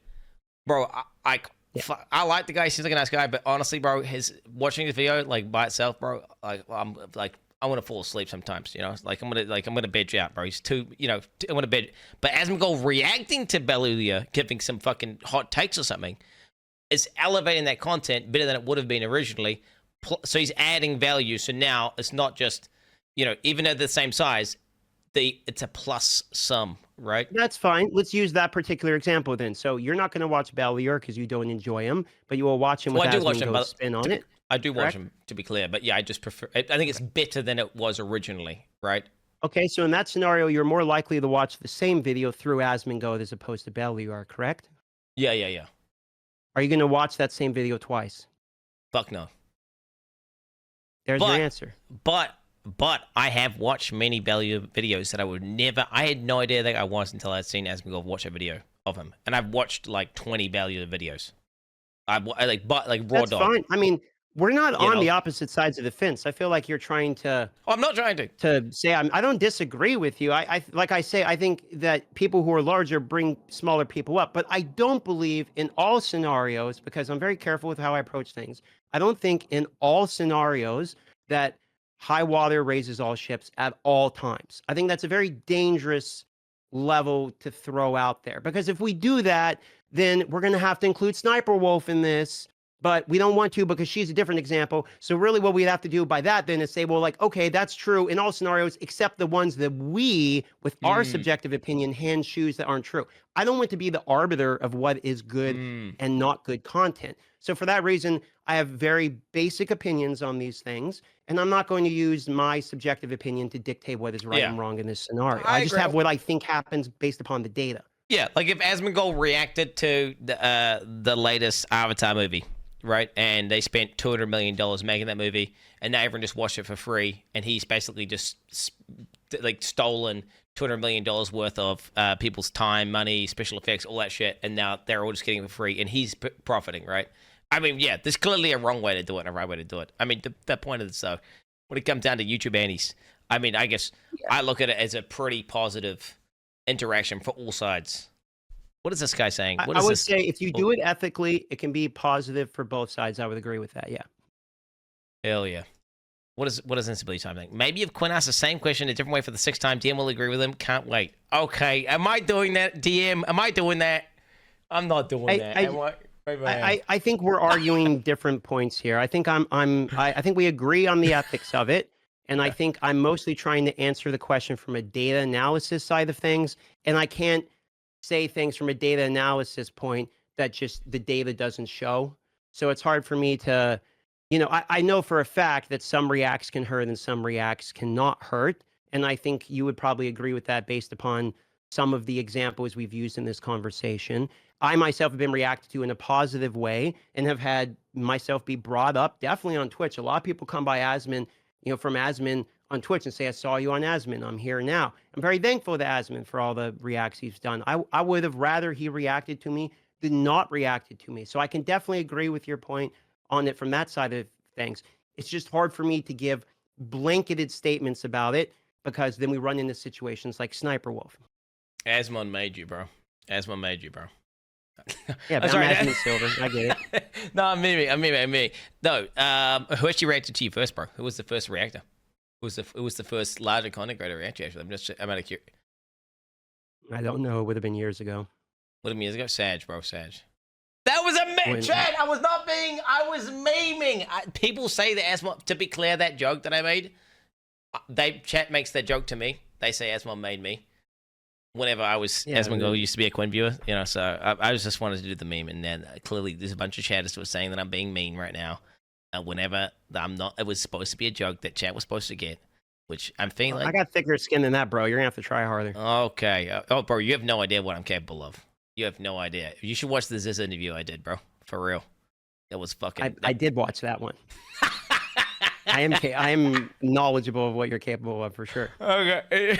If you had come into this without any, there was no bars, bro, I'll be fucking popping over now. To be fair, I mean, pretty much, we can talk about whatever, bro. We're going to be talking about dick size soon. Don't worry. Do you think being a streamer on YouTube has fucked you up or like changed you as a person? Yeah, maybe. I don't think it's changed me more than being inside more than I should. Definitely more unhealthy than I should be. Definitely more focused on, growing and not living my life. I haven't done any of the things I would have liked to do really by this point. And it's affected everything from relationships to physical health. I'm very data driven, so I look at the numbers and I try to grow the numbers as anyone with a business in America would. And that's not always the most healthy thing to do. And so, there's points to which, sometimes I wonder about that stuff too, I mean, I don't know, man, maybe. Shit, bro. Wait, there must be positive aspects, though, obviously. There must be, I mean... Yeah, I mean, of course. I would say that it's nice having a chat to talk to on the daily basis. I tend to be someone who's fairly lonely. But sometimes that's not always the best for your mental health as well. I know you kind of went through something similar, recently from what I've seen. So, it has its pros and cons that I'm sure you're aware of. Yeah, well, parasocial relationships this is a pitfall, bro, that I've seen happen to many streamers over many. Obviously, I've been around for the block for I've been streaming for 9 years now, I believe, and I've seen the same story play out so many times with basically ultra parasocial communities. You got to be careful to make it clear to people that it's kind of a one-sided relationship for the most part, and otherwise they start thinking like they are literally one of your family members, and then they start acting really fucking weird and really creepy. And I could give examples, but I don't want to be too toxic, of streamers that have gone down this fucking I don't know what nightmarish rabbit hole. And I myself have had to I've learned that the hard way, because I back in the day when I was playing Diablo 3, I basically was doing heart-to-hearts, or doing one-on-ones with Twitch chatters, and I was really talking to them, learning a lot about them, and constantly being super personal. And then I created a bunch of people who acted totally inappropriately, and because because of these weird relationships that can form. And are you worried about that at all? Obviously, being as genuine as real. I mean, as I'm you from are. Alaska, and I kind of live in a cabin out here with no address, so it's a little bit harder for me to have to worry about that. But I've definitely had issues. I don't really want to explain, but I've had issues that have affected me and my family. I've been harassed a good amount, over the years, etc. So there's that. Um, I would say that I'm not in the business of raising children. I don't have children because I don't want kids, and I believe Dude. everyone's an adult and can make their own decisions. Is how Yeah. I approach things, and so I talk about what I like, I promote what I like, and then if people don't want to partake, that is of their own accord. And so I kind of keep the same sentiment when I am live streaming, etc. So I very rarely have to actually ban people. For the most part, people are pretty wholesome, and the people that are bad actors, or whatever the meme line is, currently, the people that are just there to try to get a reaction out of you or ruin your day, those people self-report pretty quickly and get removed permanently. And I don't really Welcome. have a large amount of those people. I'm pretty thankful to be in the position I am. Dude, before D4, like, Immortal was the first start of like me actually kind of getting anywhere on YouTube. And then with D4, it's like I actually kind of finally made it, and I've been trying to make this work for over 5 years, and I've put everything I have into this. I've sacrificed a lot to be where I am. And sometimes I wonder if that was the right call, but it is where I am. Shit. How does your family feel about it? Like the fucking content creator grind set. They're extremely happy for me because they know this is what I want. It's also like I grew up in middle class, blue collar. My dad works on the pipeline, and before that it was construction. And my dad and mom do fine. They own their own house and stuff and all that. But like, when I got out on my own and all that, it's been a struggle. Man, I worked at like places like Home Depot, Best Buy. Like, I was a cashier. Like I did car sales for a while until I hated the ethics of car sales and I quit. So there was I've done shit tier jobs basically my whole life. I worked in the call center directly before I started YouTuber, and it made. I'll be honest, man. Being in the call center, I wouldn't be alive today if I was still working that job. That thing was putting me on a bad path pretty soon. So when I started Shit. YouTube, I quit the call center and had no job, and it was me and my ex-wife, and we were just trying to feed ourselves. And it hasn't been easy. Um, but now I'm at the position where it's like I can finally buy a car. So stuff like that's cool. I'm looking to rent a house, W. get out of this. I have a 0 bedroom, 800 square feet cabin here, which is nice, by the way, but now I can own a garage in Alaska. So, there are pros and cons. Like any hardworking guy, dude, like you sacrifice a lot to get to where you get, and then when you get there, like, you think about if it was worth it all, but it is what it is. Shit. That's deep. That's deep. Yeah. And I mean your cabin looks lit, bro. Let me tell you, moving up starting off as someone. To be fair, I'd say similar origin story, very relatable to what you're describing. Similar sort of thing. You know, upgrading from. Okay, chat. Okay, chat. What the fuck, bro? I had a. Okay, they're all saying it was. No, seriously, bro. Okay, you're doing a call center, right? I was doing meter reading. Okay, you know what meter reading is? You run around and you read people's gas meters and shit. Oh yeah, yeah. Yeah, gas meter. Getting attacked by dogs on a regular basis. You know, dealing with fucking people, a bunch of racist people or something. Yeah, I crashed the car, whatever, dude. You know, and then I started off in the, you know, literally in my mom's one of her rooms. Then moved to like a rented zone in the like one of the houses that mom owned. To then getting my own streaming cuck room slash, and then I went from there to the kShed. And to be honest with you, I look back and I think, how much more does having more space? How much more does it? It gives you utilities to do things that you can't do. But ultimately, I don't know if it necessarily makes you more happy. It's one of those things where it's like it's hard to say. But yeah, no, certainly having, dude, if you can't go to the hospital because you haven't got a fucking car, that's an issue, bro. I mean, that's just a straight up. Kind of a bummer, right? Yeah, it's a direct I upgrade. use my brother's car, and that's kind of like, you know, but you know, one of the things I love about my dad is like, he taught me not to waste money, you know. Like we always bought like used cars and shit, you know, $3,000-$4,000 stuff that you could fix up or whatnot, you know. And sometimes that'd have repercussions because I remember my mom and my ex-wife were in the truck and going down the highway, and literally the whole fucking knuckle fell off and the tire went off, and they just about fucking died on the highway. So you know, sometimes you know that can be an issue. And then my dad fixed that, and now that's the truck I'm apparently going to use come the winter. You know, so it's like, you know, sometimes you wonder like, at what point does being frugal, you know, become too far? But you know, my dad also was a really good guy because he wouldn't spend money on himself, but he would spend it on like, you know, his family. So you know, he bought me like a cheap like 80cc dirt bike when I was a kid and stuff, and going through a hard time. And so you know, I had like a you know, dirt bike when I was a kid, and you know, he'd buy a couple used four wheelers and stuff and fix them up, and then we could go like drive out to the glacier and stuff. And you know, so I learned the value of trying not to waste. So when YouTube started going well and Twitch started going well, and we hit like 29th most subscribed in the world on Twitch and stuff, which was crazy. I haven't spent anything. The only thing I did was, I'll show you.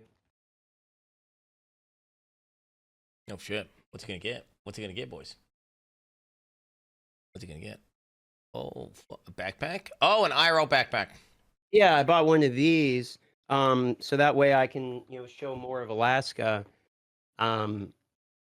Which I think people might enjoy, etc. So I've only ever really tried to put it like back into the business, if that makes sense. I look at YouTube and Twitch like as a business and trying to grow it and make the right steps, etc. I'm trying to learn how to deal with taxes and LLC and all that.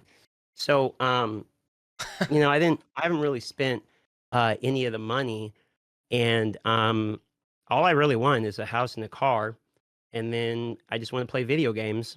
So that's kind of where I'm at with it.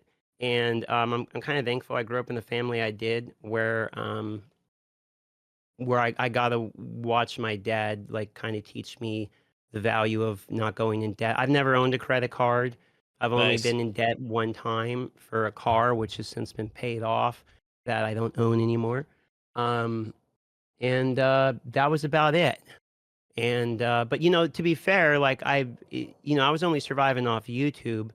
And, you know, my YouTube channels weren't doing amazing. I was getting like 300-400K views a month or something on my old, sorry, there's a jet going overhead. So if you hear the jet fighter, you know, so I wasn't doing amazing before, but I was surviving. And, but, you know, like the guy's point in chat, not having a credit card's terrible for your credit score. Now I'm on the other side of things where it's like, you know, without having credit, I'm kind of fucked. Like I couldn't own a home or if I wanted to right now, because I basically don't have any credit because I'm a ghost. Too efficient with money, even. I mean, yeah, I'm both what you're describing, but then the opposite. Like the LLC thing you mentioned. I known that I should set up an LLC since the beginning of time because you get taxed way less. It's like something like 15% less tax. I get like 40% tax here in New Zealand. I can just get taxed far less. But I just can't be fucked, so I don't do it, which is terrible, right? Because then it's like every single time you earn $100,000, you basically just lose $10,000-$15,000. Just gets deleted. Yeah, I but work for the government 10 days out of a month. Yeah. yeah, there you go. But reinvesting into the stream setup, that's like I don't understand why more people don't do it. So many people, what they do is they get successful on Twitch or YouTube or whatever the fuck, and they go out and they start buying cars and they fucking stream less, make less YouTube videos. They got buying all this shit, all that shit, just tanks that and what do they got for it? They just got a bunch of shit they don't even care about and bills and debt, and they've actually just killed the golden goose, right? Which is it's straight up brain dead, and I don't understand the logic behind people who do that. I'm all about like reinvest literally everything. I mean, dude, minus $1.4 million making a kShed 2.0, bro. Let me tell you. Can we talk about that? Because I feel like people don't really understand your plan, and I actually think it's a good one. And I know people, you're going to get memed on and all that for it because you call it the kShed, and it's kind of the meta, the meme on it. But like, you should explain how this is actually fundamentally a good idea. Oh, it's based. Oh, it's dude. I mean, they're wrong. Okay, so if I'm getting it in when I'm borrowing money from the bank like I'm doing, I will be paying interest on it, and the interest will be something like $9,000 to $10,000 a month, right?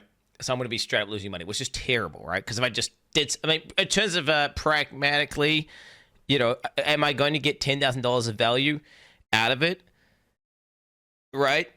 A month? Probably not. But what it does allow me to do is it allows me to have utilities that currently do not exist. So say I want to be like, yo, DM, bro.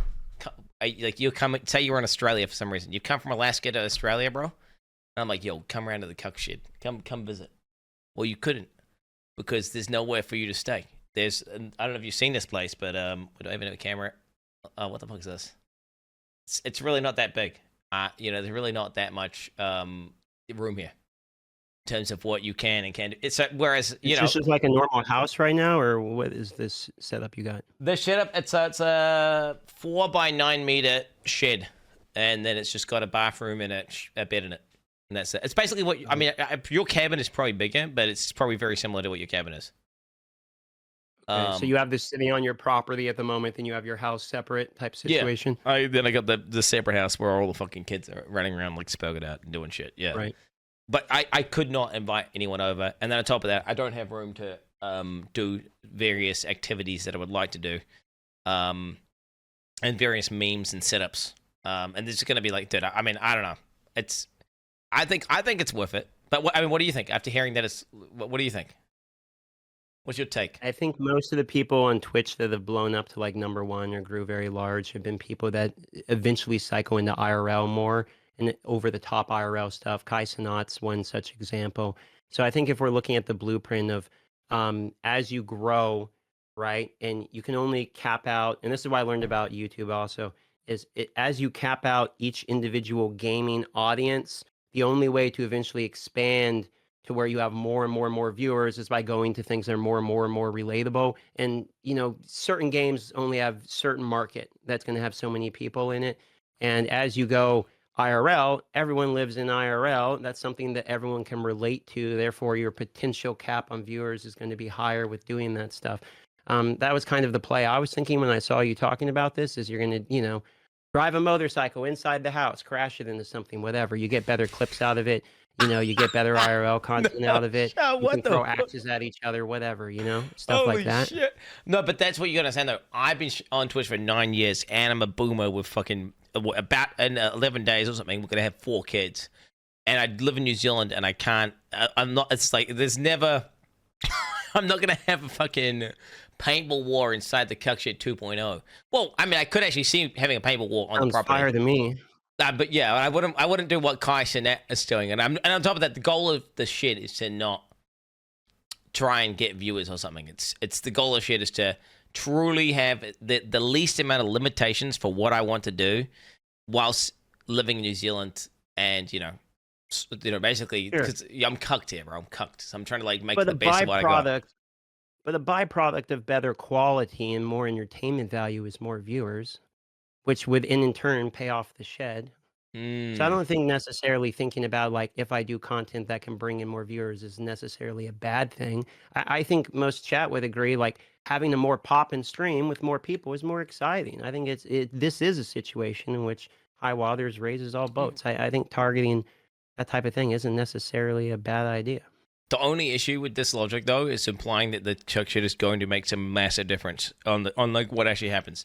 Whereas I'm probably going to do 95% of what I'm doing now in the current area, except it'll just be in the chuck shit 2.0.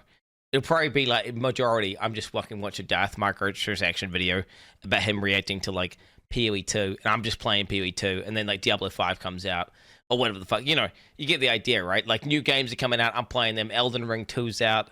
Some other fucking dude. There's a new AI game, bro. Log in, GTA 5, whatever.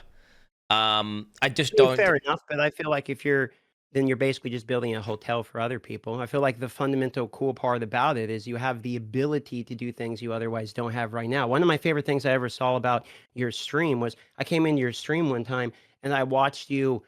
You were raging about something. You cut to the camera where you ran to a punching bag and started like beating up a punching bag. And I remember I literally took notes. I was like, this shit is so entertaining, and this is such a good way of doing the stream where you actually get to do what you want to do in that moment. You get to kind of craft live stream content with higher production quality. And I think that's why I like the kShed idea, because you have more opportunities for that to actually have more entertainment value outside of just playing a game or doing a reaction or whatever. It opens up the possibility. Maybe you don't right now you don't have a list of all the things you want to do, but when you have that capability, when the moment arises, you're going to think, oh, this is actually going to be extremely useful for these things. I don't know. I like the idea. Oh no, I got tons of plans. Bro, I'm gonna buy a fucking literal robot that Jack can control that will be going around the shed. I'm gonna have a 3D printer that I'm gonna allow people to print certain things out. And I'm going to have an automated shelf where we put these figurines that the people have made on the shelf and the cameras can look at them. I'm going to have the kitchen set up in a way where the cameras are looking in so I can go make shit. I mean, yeah, to be fair, it is literally, what you are describing. But I just feel like the return on investment is never going to be there. So you can never justify it. It's more just having passion, bro, for fucking, it's just, you just got to just reinvesting. So speaking of money, and wasting it. What do you waste your money on? You say you're ultra frugal and you don't waste money. Games. Like what? Games? It's usually games and fast food. So if I opened up my DoorDash delivery app right now, all right, check this out. Yeah. So I'm gonna tell you how much money on my Dash Pass alone. So you know how you save like $2 or something with delivery charges when you have Dash Pass? All right. Okay. So right now, my Dash Pass savings is $8,732.01 saved in fees alone from fast food. I probably spend $600 to $1,000 a month on fast food delivery. It's not good. It's not good. It's a bad situation. I mean, you don't eat that much because you're skinny. So then it can't be that I eat like bad. once a day, twice a day at the most. Yeah, so I mean, it can't be that bad, bro. I'm 90% or 80% living on fast food as well. So and I'm fat. So then I mean, you can't. I mean, ultimately, I mean, it's a terrible habit though, and you shouldn't do it. But I have a way of eating, which is I eat until I'm no longer hungry. I don't eat till I'm full. So like I wait till I'm like really hungry. I'm like, fuck, I really want some food. Order food, and I eat, and then when that feeling goes away, I just stop. That's based. What the fuck? You need to be able to teach that philosophy to people around the world, because like, fucking hell. I mean, that's yeah, but it's definitely a waste of money, no doubt. See, I'm like, I've spent the money on the food, and I don't want to waste the money that I spent on the food. I don't want to waste the food because there's starving people in Africa, bro. Okay, it's terrible logic because obviously once the food has been bought and made, it's not like it can go to Africa. It doesn't make any fucking sense. But this is what my mum taught me, bro. So then I'm like, I will fucking finish this. But even if I'm feeling sick or something because I've eaten so much food, I will finish this food. Yeah, probably again, that's probably why you're skinny and I'm classified as obese. It's probably not a good mentality. Yeah. Yeah, no, fuck. Okay, so do you have any hobbies outside of So you do the music, the piano and stuff. I own a lot of instruments. I own 11 guitars, a bass, What? 4 or 5 pianos, and I own quite a bit of instruments. I got right over here is my synth. I have a Prologue synth. I play metal synth. Um, Holy fuck! I got a Is lot your of instruments. is your stream set up to do anything? Obviously, I would not simply ask you to do anything. But is your streaming set up so you can stream that type of stuff? It would be, but because of my rupture of the ear, it's kind of difficult to play due to the nature of I need to be able to monitor my audio, and I only get 1 ear, and it's a whole thing. But I have if you pull up my Twitter, you'll be able to find a clip of me playing some metal piano fairly quick. I'll send it to you in the Discord if you want to see a I clip can do that. here, Let's check it out. and then you can kind of get an idea. See, where's the share button there? This copy link. Okay, here you go. There's a little snippet. I play on stream fairly commonly. Let's make sure I'm not leaking DMs. Oh shit, bro. Oh shit. Oh fuck, top one. Okay, here we go.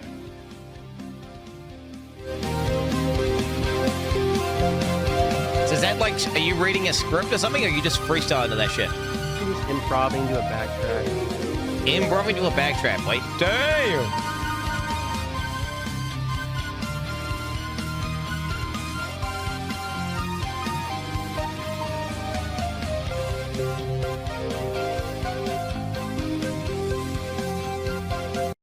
Bro, you need to jam with the fucking Twitch CEO, bro.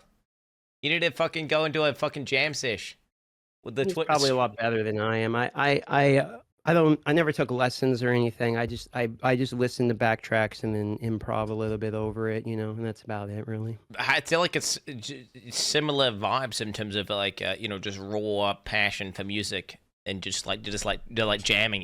It seems like you're like a jammer, bro, like a Pepe jammer. From what I can, Yeah. I mean, this might sound weird, but there's only two things in life that have ever gave me the feeling of like freedom of expression, or like I kind of got me in flow state or whatever you want to call it. I don't really, that's the best thing I can describe is music and motorcycles.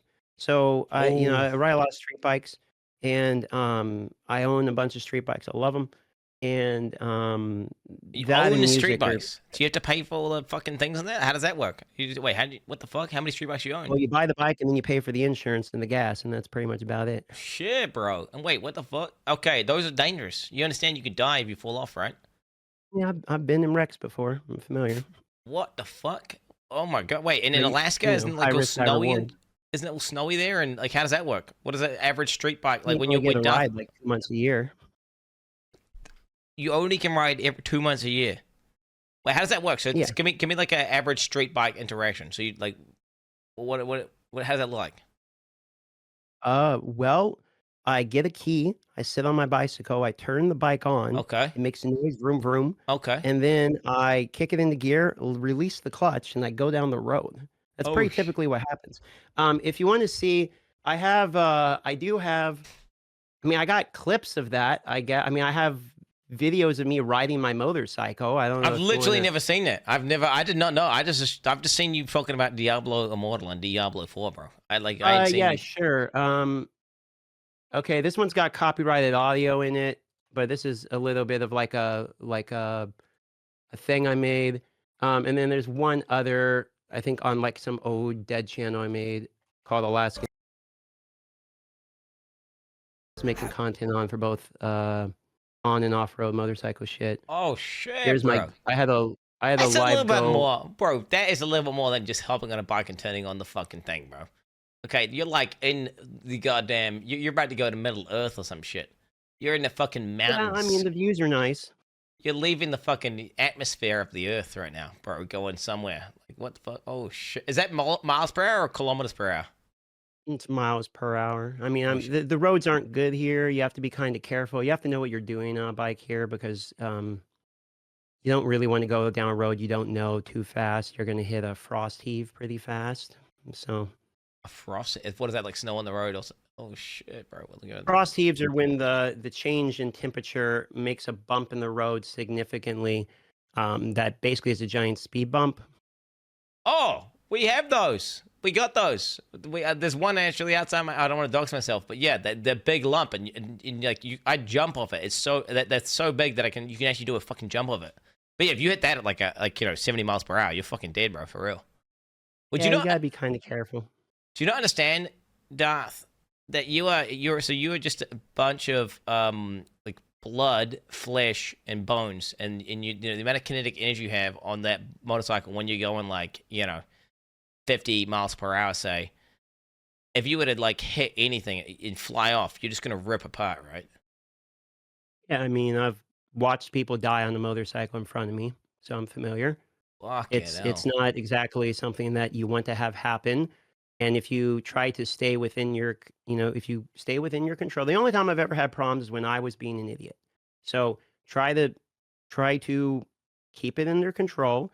Don't go faster than you should be, and learn to not be an idiot. I mean, people will pull out in front of you. You have to defensive drive, and don't be a squid, and you'll be okay.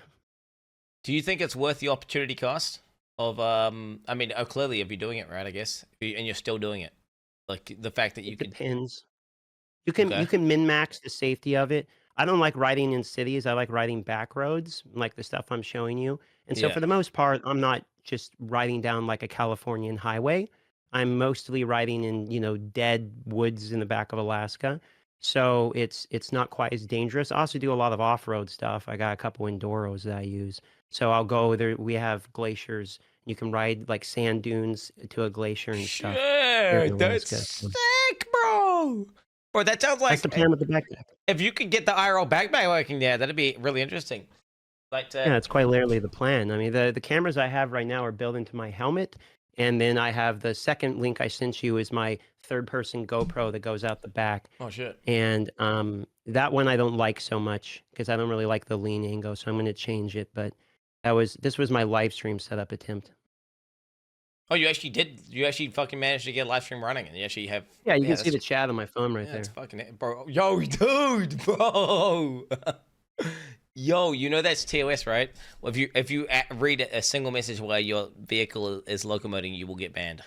I'm very much incentivized not to read chat while driving, so Yeah, as you long have as to you. have the Twitch app going in order to actually stream from it. Oh, no. Well, you don't need to for the IRL backpack. You can. I mean, you can stream to Well, it. the IRL backpack, correct, but this setup where I have to link the GoPro to it, it's the way to make it work. Oh This shit. is my old setup from a couple years back. Yeah, fucking goddamn. You better, yeah, be careful, bro. Some cunts will report your ass and try to fucking, yeah. In the future, if you're gonna do that, I honestly, I would be super wary about using, like, having the chat on the vehicle because some people are gonna try fucking, dude, people try to get me banned on a scooter with a fucking phone, like, an electric scooter. Yeah. It's like technically a vehicle, technically it can be TOS, and talking to the Twitch guy about it, they're like, yeah, so, I mean, this ain't no fucking road bike, bro. This ain't no road bike. That's awesome, though. I mean, that's cool, and that's crazy that, you do that. I mean, yeah. I mean, I used to do lots of shit back in the day, but now I'm reformed. I've realized the fragility of life and how easy it is to just fucking die to, like, anything. And, I think it's because what happens is you you have a mental shift once you have kids, which you probably won't be able to relate to until you start popping them out. You Yeah. obviously, yeah. I feel you. But the thing about Alaska is like, leaving your home is a life threat, right? So there's a lot of times that I have to make the decision on what is the risk I'm willing to afford myself in order to live the life I want to live. And a lot of those times I don't get on the bike if it's bad conditions, or I don't ride the roads I want to ride if it's too busy. I would like to stay alive. However, I don't want my fear to outweigh what I want to pursue my life to be about. So I choose to try to strive as much of a balance as I can. Now, I don't have kids. I don't have anyone relying on me. I don't have anyone that when I Mm. leave behind would be fucked. So I only really have to take care of myself. And for that reason, it's a little bit of a different equation. Like if I had a little toddler or something, the bike gets sold tomorrow. When I was married, I sold all my bikes. But when I got Mm. divorced, I bought them right back. So I can understand your logic. Yeah, no, I totally relate to what you're saying. Like, dude, bro, back before I had fucking kids and a wife and all that, bro. I was fucking breaking every law, speeding. Bro, I would be drifting my car around corners. I mean, I was speeding at like 140, like maxing out my fucking car.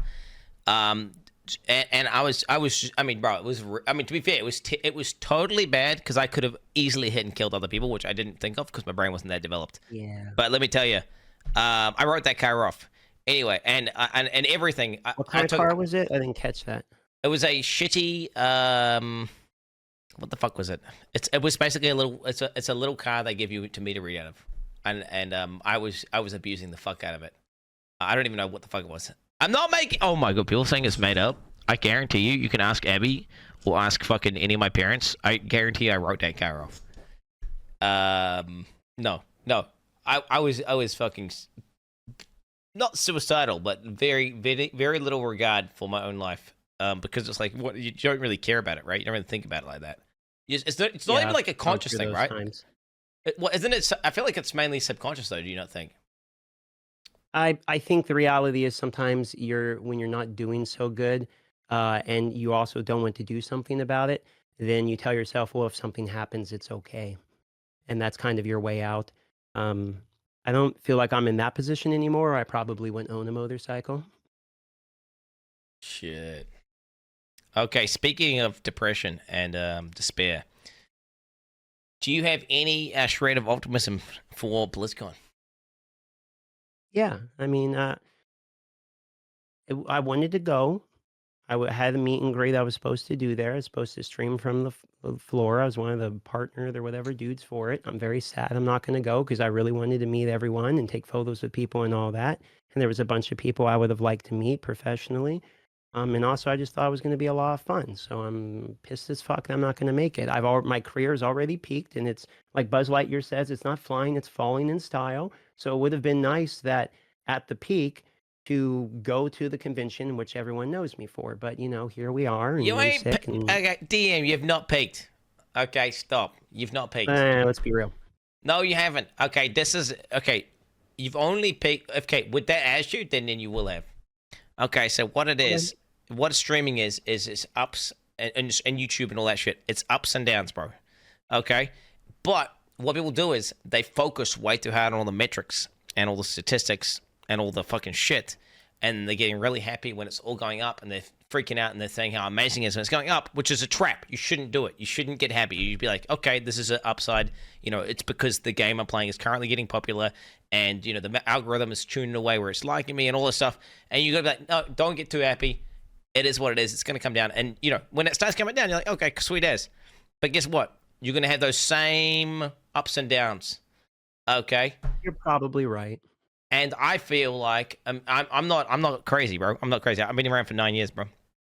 Absolutely, you've not hit your potential in terms of what you can do, and you can absolutely pop up way fucking harder. Especially, there's so many crazy games. There's a game that hasn't even been announced yet. There's probably going to be your favorite game that you've never played.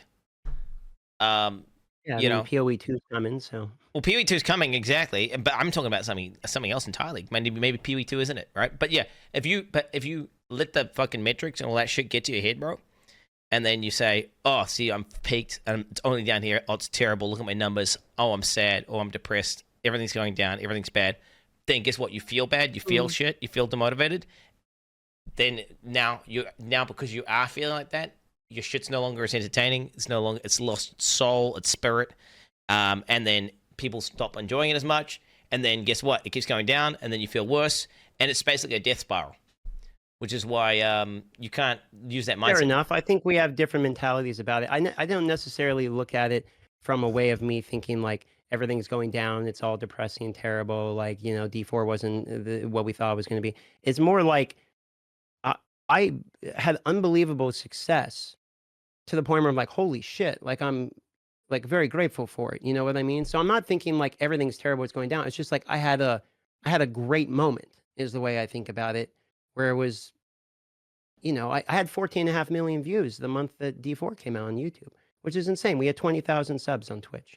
It's like, that's amazing, right? I'm very thankful for that, but I can't, if I expect myself to be able to get back there or maintain that, then I won't be happy with the success I have. And now I'm at like 3,500 to 4K subs is right about where I'm at. 1 to 2K viewers. Bro, that's and like crazy. 4 million views on YouTube. And I'm very happy with that. That's more than I've ever had. I'm doing much better than I ever thought I was going to do. So of course I'm thankful for it and happy with it. I'm not going to go down from where I was and then be sad and depressed about it. It's just I'm very aware of the time in the sun I did have, and that's kind of where I'm coming at it from. Yeah, well, I mean, that is crazy success and it is crazy pop off. But then you understand there are people in their 40s and they're still peaking. They're people, they're people like I mean, dude, you should look at some of these cunts out there, and they are still popping and they're still hitting all-time highs of all-time things. And it's like you looked at them a few months ago, shit was dead. But no, they just kept on going, kept on chugging. And it just looks like this, bro. It just looks like this. And honestly, bro, bro, let me tell you, that 20K sub thing, all that was, bro, is some gimmick, some two gifted sub bullshit, whatever the fuck. There'll be another gimmick in the future. I look at dude. I look at one guy called Tally on Twitch. I don't know if you've seen his shit. Oh yeah, he's reacted to me before, yeah. Yeah, he's still going, and he's still hitting these insane fucking, like, dude, some fucking guy you never heard of doing some promotion thing. He does like a fucking 72-hour marathon, cuts at like 30,000 subs or something, and he's just like chilling, doing his fucking whatever, going to casinos and doing his thing, I mean, if Tally can do it, and he's like 40 something, and he's popping off, and he's still hitting peaks. I mean, bro, anything's possible. And it's like, I don't know. I just don't like hearing people having defeatist attitude. Whenever I know, bro. I'm telling you, trust me, I believe that you have not even close to your peak, bro. For real. And this is not supposed to be some like bullshit. I mean, I genuinely believe that. I appreciate the like motivation. I guess I'm not really looking at it as defeatist. As like, I've been in the YouTube for about 5 years, and that was my peak that I've hit so far. Maybe I'll have another peak in the future. I'm just looking at it from a realism point of view. I'm very happy where I am now. I'm not complaining. The people that are in my chat all the time are fucking great. Like, it's great. I have a good vibe. I'm very happy with where I am. And if I can maintain where I'm in, I'll be happy forever. Like, I got more than I need. I can take care of myself and I can take care of family. And I'm hoping I can get back to the point, of even more where I can get my brother out of a hard job too. Like there's other things I would like to do outside of just myself that the opportunities have provided. And that's just it. Like I'm not depressed about it, because who the fuck is going to be depressed about making 6 digits playing video games? You would have to be an idiot. So it's I'm not going to complain. But they're not idiots. It's just cool. It's a hedonistic treadmill, is all. It just becomes normalized, right? And then you just adapt to that new norm, and then you can become depressed still. There's loads of rich depressed people, right? Sure, I'm definitely not shitting on depression. You know how I mean it. Oh yeah, I know what you mean. I'm saying, yeah. Yeah, I'm not. Oh, dude, I wasn't trying to insinuate that. What I'm saying is like, yeah, I can. But then like, yeah, I see what you're saying. But yeah, no, I definitely know a lot of rich depressed people, bro. Just look at Twitch, bro. look at all the fucking Twitch streamers, bro. For real. Oh my god. Yeah. All I mean is I had a one-hit wonder song, and I'm happy about the song. But it would be nice to, I'm waiting for my next one. That's all I mean. Well, let me tell you, bro, there's a million people out there who did Diablo shit, and I watched all of it. And when it comes down to it,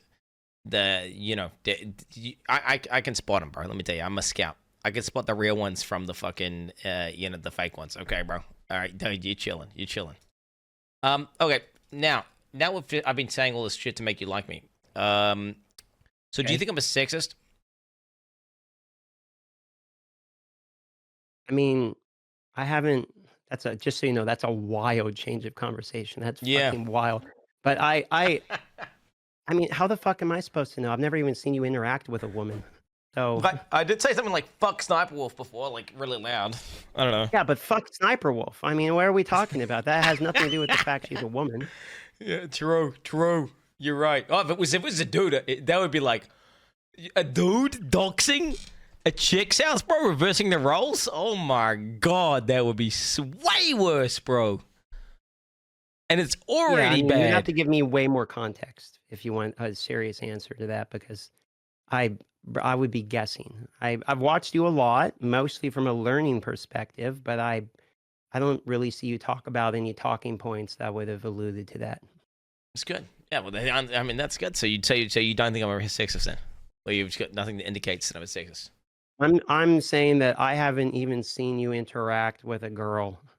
So, I mean, you're married. What's your wife think about you being a sexist? I would No, say she. her opinion is way more important than me. Bro, I live in a cabin by myself. I'm not a good person to talk to about women.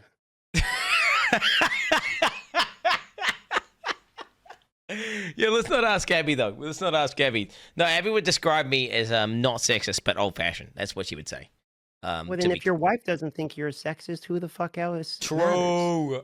Yeah. What? It's just the question that Instability One wrote into this fucking list of questions that what I'm doing is I'm asking things that like relate to what's happening, and then when I finish asking those things, then I just ask a random question. To be fair though, we're actually we totally derail on the optimism for BlizzCon. So what are your main things you're looking forward to at BlizzCon? Like what are So we talking? obviously Diablo 4 announcements. I'm actually kind of curious about WoW stuff. I played WoW a lot back in the day, and all the hype around WoW is really making me want to play World of Warcraft again. Me and my girlfriend have been playing a little bit of WoW Classic, and I wouldn't mind getting back into WoW. So every time I look into WoW, I kind of look back with a little bit of nostalgia. Mm. Oh shit! Yeah, I'm a big WoW guy myself, bro. Let me tell you, like Classic Plus. What do you reckon about that? Maybe. I like Classic. I mean, I'm not going to play retail at all. But Oh I would shit! Lich King would peak for me. I think Burning Crusades and Lich King are the two. I'm never gonna play retail again. I absolutely would play without if they do like a fresh new classic or something, I would play that again. I'm kind of hope. Well, what if they started turning retail into classic? What then? Would you start fucking with it then, or still no? By deleting It's a half the curse. content in the game. Well, just like going back to tradition, right? Going back to the fundamentals, removing all the fucking dog shit, which they will never do. But yeah, I mean, to be fair, I think the Look, only let me hope. put it this way. I'm so not educated well enough on retail to have a valuable opinion on this because I didn't like it because when Panda started showing up, I was like, I'm out. So True. I didn't. Lich King was goated. Burning Crusade was fucking awesome. Classic is Giga Chad. And the other ones, I mean, when they did Cataclysm and they like ruined the terrain that I grew up with nostalgia and loved, and it's just a bunch of like janky shit. I'm just like, I'm good. Like I'm good. I agree. Mop pandas are the fucking worst, and I fucking hate them all. Smooth brain motherfuckers should be extinct. Dog shit ass pandas. Fuck pandas, bro. For real. Fuck pandas. I was just tilted because Kung Fu Panda was out, and then we got pandas in the game. I'm just like, bro, like, what does this mean with pandas and Kung Yeah. Fu right now? Like, I can't get away from it. Yeah, no, for sure. Oh, okay. Um, what do you think about the fact that there's no Diablo panels at BlizzCon? Like, there's No not. Diablo Panos? They got like a campfire chat or something. But it's like normally what they do is when they announce an expansion, you have like it's going to be a part of the main announcement, and then they're going to be like Diablo section here on the main stage after Diablo section thing, bang bang. But they're not doing any of that. Do you think there's a chance we don't get an expansion announcement? What do you think it's like? What if you have to put a I think percentage on if they don't expansion? announce an expansion, I'm happy because I don't think the game's ready to sell more product. I think the game needs to add more product in for free in order to add to the value that consumers have already paid. I don't currently believe that I would want to spend another $40 on the game when I believe the game's in-game is incomplete. And I don't think that would be fair Based. to the consumer to sell the solution to the problem instead of actually fixing the problem first. So if we don't get an expansion announcement, I would take that as a W because that should be free content. What about a free expansion? Then sure. Do you think that Blizzard would ever do that? Because um, who was it? Rax made that point. Like Blizzard should release their expansion for free, considering the launch and what's in the base game. And the next one, it would be a super like big dick move from Blizzard, and it would be like a huge W for the community.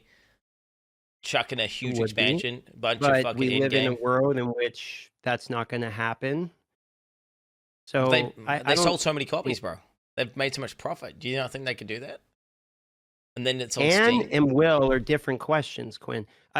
Can they? Yeah. Can a billion-dollar company afford to give away an expansion? Yeah, probably. Are they going to? No, they didn't become a billion-dollar company like that. But wait, they owned by Microsoft now. Microsoft are motivated to get as many people on Game Pass as possible. So what if it's a big fucking scheme from Phil Spencer to be like, all right, well, look, Xbox Game Pass, expansions fucking free, UD4, get Game Pass now. Boom, you know what I'm saying?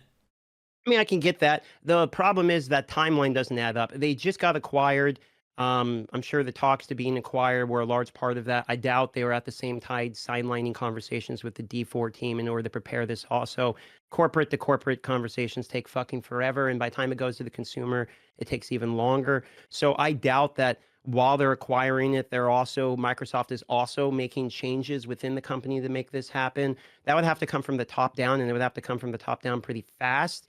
So I don't think that timeline adds up. But you don't think Phil Yeah. was planning for they've been acquiring that company for like 2 years. And it was written on the wall what was happening. It was just a matter of time. And he think he was in there scheming, bro. Like, oh yes, I'm gonna make Starfield and D4 the flagship games of the Game Pass. We're gonna release a new expansion for free. You know, I guess I'm a conspiracy theorist, but I mean, we'll see. I think they acquired the company because the company is printing money, and what they want is to continue for that company to print money. So they're going to follow the same template that has made them print money. I don't think they're suddenly going to buy a company out and then make that company stop producing money. Microsoft they monetize things differently, and they have like Microsoft, whether you like it or not, they are more ethical. And games produced under Microsoft, they don't. When it comes to predatory shit, it's way lower. Which is like, you know, you look at how they monetize their games. You know, seriously, Microsoft, you guys are all talking shit. They are pretty fucking ethical at the end of the day. I mean, they want to have a monopoly over like gaming and stuff, you know, but I mean, I would like it. I'm not going to argue. I'm not going to argue if they offer as a free expansion. That would be great. Maybe they do it as goodwill to the community. Get a whole bunch of good PR. Get a whole bunch of announcements. Maybe it's a loss leader to bring people in. It could be something like that. But do I actually believe they're going to do it? Is a different answer. yeah. And as opposed to would I enjoy it if it does come out? I would say that the happy middle ground is they sell it for $20 and it comes with a battle pass. That way you pay roughly the battle pass premium version, in that range. You get a free token with it. That's enough that there won't be major drama around it. You get it. However, if they sell it for $60, like it's gonna cause some waves. That to be fair, I think you're totally right as well. I think they're gonna do that, but I just I think there's a 2% chance. I believe, brother. There's a chance. Okay. Totally segueing to just another question here. But this is a stupid question, bro. Why would you even add this question in, stability? What is my word? Have you ever heard a bad take from me? Ever? I mean, I'm sure because I've heard bad takes that I've done. So yeah, probably. If you're asking, did I come prepared with a list of bad takes of yours? Do you have can anything come to mind of any takes I've had that are just bad, terrible takes, dog shit takes? I like Blood Harvest. Oh, shoot. Okay, now fair enough. No, that's related. I mean, it's subjective. Crip also likes Blood Harvest. People like to dress up as ponies as well, and run around. I mean, and that's that's each to their own. No. I'm memeing, but no. Maybe I like Blood Harvest. I thought it was enjoyable. It's at least one way that gets you to actually do Tree of Whispers, and the potent blood mechanic's pretty cool, I suppose. That's about it. I mean, I don't really have a list of. Normally, when I hear something I disagree with, it doesn't necessarily go in the databanks of me like memorizing all the things this person has said. Like I kind of just be like, oh, well, that's his opinion, and move on. Yeah, you haven't been around long enough, bro. Okay, let me tell you. Trust me, once you get around, and you've been out there, yeah. You'll see. You'll see. I'll say some shit that'll truly make you like question like what the fuck's going on. How about you give me a bad take right now? I don't have any. I only do good takes, bro. They just get taken out of context. That's all. We're not gonna go down that road, okay, brother? We're not gonna go down that road. Dude, I was just thinking, bro. You need to be careful because you're such a nice, wholesome genuine guy, and straight up, you need to be careful that you don't get changed, brother.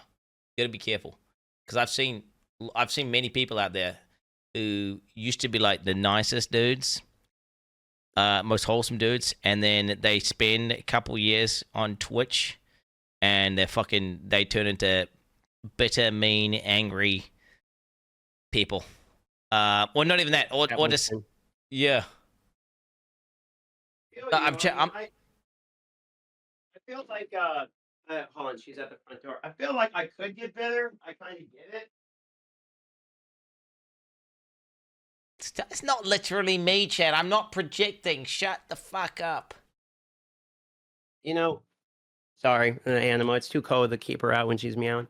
No, I get it. Like, you know, I would say in particular because of the acceleration of growth that happened, like the cadence at which everything increased was shocking, and because of that, it can be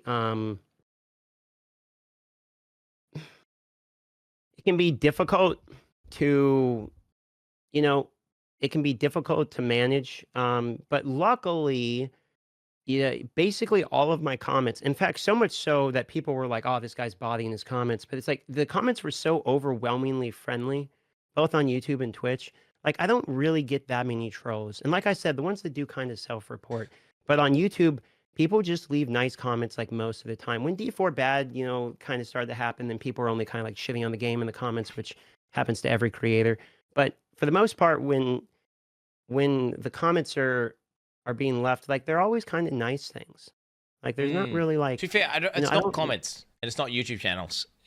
Like comments. What I'm describing is people's fundamentally change as a person because their priorities in life change, and they go from being like this, like some of the nicest dudes ever, to being warped because their priorities. They become ungrounded from reality, and they develop an ego, and then they look at everything through a lens of streaming, and you know, you basically, they become really bitter and angry. And I've seen it happen so many times to some of the nicest dudes ever, bro. They start off these pure, innocent brothers, and then you see them, and you just watch them over time get infected. And I guess, yeah, I'm worried. I'm worried. But then again, I mean, if you going out biking and you have priorities outside of streaming, I feel like staying grounded, right? We're basically touching grass, so to speak. That's I the can key. understand what you're saying. So I go to TwitchCon every year, and every time I come back, I pretty much am always like inspired and thankful feeling, because for the most part, I've never met a person in person that's ever been mean. Everyone who's ever seen me was super nice, you know, and just really nice people. Like, I haven't met a person I didn't like in person. That's all the And you know, socially I'm well the adjusted people, bro. Let me tell you, there's all the people go to TwitchCon. Those guys are socially adept. Like, I mean, that's the, you know, you're talking to those are the cream of the crop. okay, but why would I focus on the people that are hidden behind the internet, leaving Oh, negative fuck those comments, guys. instead of the people that are actually going out to TwitchCon to meet people? Like, those are the community that are legitimately both financially spending money in order to get there, as well as they're trying to find you. You know, I'd tweet out, "Here I am, red hair, come find me." People would show up and take photos or whatever. Like, why would I give, you know? And I've been baited in one guy before. I know that we probably share that in common, but it's like, it's what I realize is the difference between um what you think the people think about you and what people actually think about you are very different. And you can kind of spiral into negativity, which I've done before. But for the most part, I don't have reason to. Like, the community hasn't given me a reason to. Most everyone always is, people are just good to me. Like, I don't really have that problem. And the depressing, bitter side of it, I had before I started YouTube anyway. Like, I already had that issue. You know, I've already struggled with mental health and stuff. And that's not going to go anywhere. That's just a battle that, you know, you're always going to have with you. But that didn't come from YouTube. YouTube might exacerbate it a little bit, but that's not where it derives from. And so, you know, you got to choose to you got to choose to be thankful for what you have. Yeah, I can feel that. I can feel that. Okay, DM is based. Quin is disgraced and debased. And even your Okay. mods are getting on you here. Yeah, he's That's talking a, shit. it's a Yeah, he's permaban. That's the guy who fucking wrote the question, some of the questions. So, like, literally, okay, so you know, you've just gone heart to Got heart. some You just sabotagers. talk. I say bad. So that question I asked you, that was a question I asked, by the way. Okay, now this is the mod that just typed that shit in chat. His question is, how big is your cock? It's a genuine question. It's a genuine question, by the way. It's not a. It's like a. I mean, you're 6 foot, like 6'1", right? So I mean, we're talking. This is gonna be a long boy, I'm right? 6'1". I'm not going to talk about penis size on the live stream. I've never had an issue. Okay, hear me out. Hear me out. Okay, we're talking about these size. Okay, so we're not talking about your penis size, but okay, so there's a dog, right? Okay, there's a dog, and so now what? Now you can imagine you're in a situation where there's a bus barreling towards, it's barreling towards this. Like how we go from penis size to a dog's about to get ran over. Man, this is no. So holy the dog isn't shit, getting Quinn. the dog isn't getting ran over. No. It's still on the theme of penises. Okay, this kids in this bus. It's about to go over the edge of a cliff, and all the kids 100% fucking die. Okay. Okay. And there's only one action that can save the kids, Okay. and that's sucking the dog's dick. Okay, do you suck the dog's dick to save the kids, or do you let the kids die?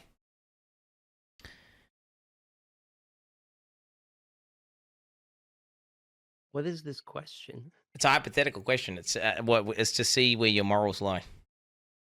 See where your morals lie? Yeah. Well, would you do anything? I mean, I don't know. Pull out my phone and I record the whole thing and I put it on TikTok and it blows up. Welcome to America. So you fuck the kids. They're just gonna die, bro. That's what everyone would do. No, not everyone. Actually, to be fair, you and Zizarin are the only two people to let the kids die. Everyone else sucked the dog's dick. Every other person I've asked. I mean, look, if I knew I was saving kids, like, you got to do what you got to do, okay? If it's a real question. But in terms of, like, I mean, this is so, so you are so out there. So you would suck the dog's dick in that case to I mean, save if the we're kids. saving children, for Christ's sake. Okay, so I mean, you're you a good person. You're a good person. This is bad. But what is this fucking question? I just want to see it. This is a question that's only lined up to get the guest to say I would suck a dog's dick. No, it's not. It's to find out if you're a better person than Ziz, bro. That's it. I just want to know if you're. That's all it is. Yeah, that's it. There we go. That's all. There it is, dude. There it is. Okay. No, that's W. That's W. I like that. That's big dick gaming. Okay, for real as well. The fact you got to do what you got to do to save the kids. Okay. Maybe your mod should write the questions. Maybe he was on to something. Okay, that was a tangential question from the mods question. We got another one. Best gaming moment ever. Okay. Okay, we'll go this one first. Favorite game, any platform ever, like number one, rank one.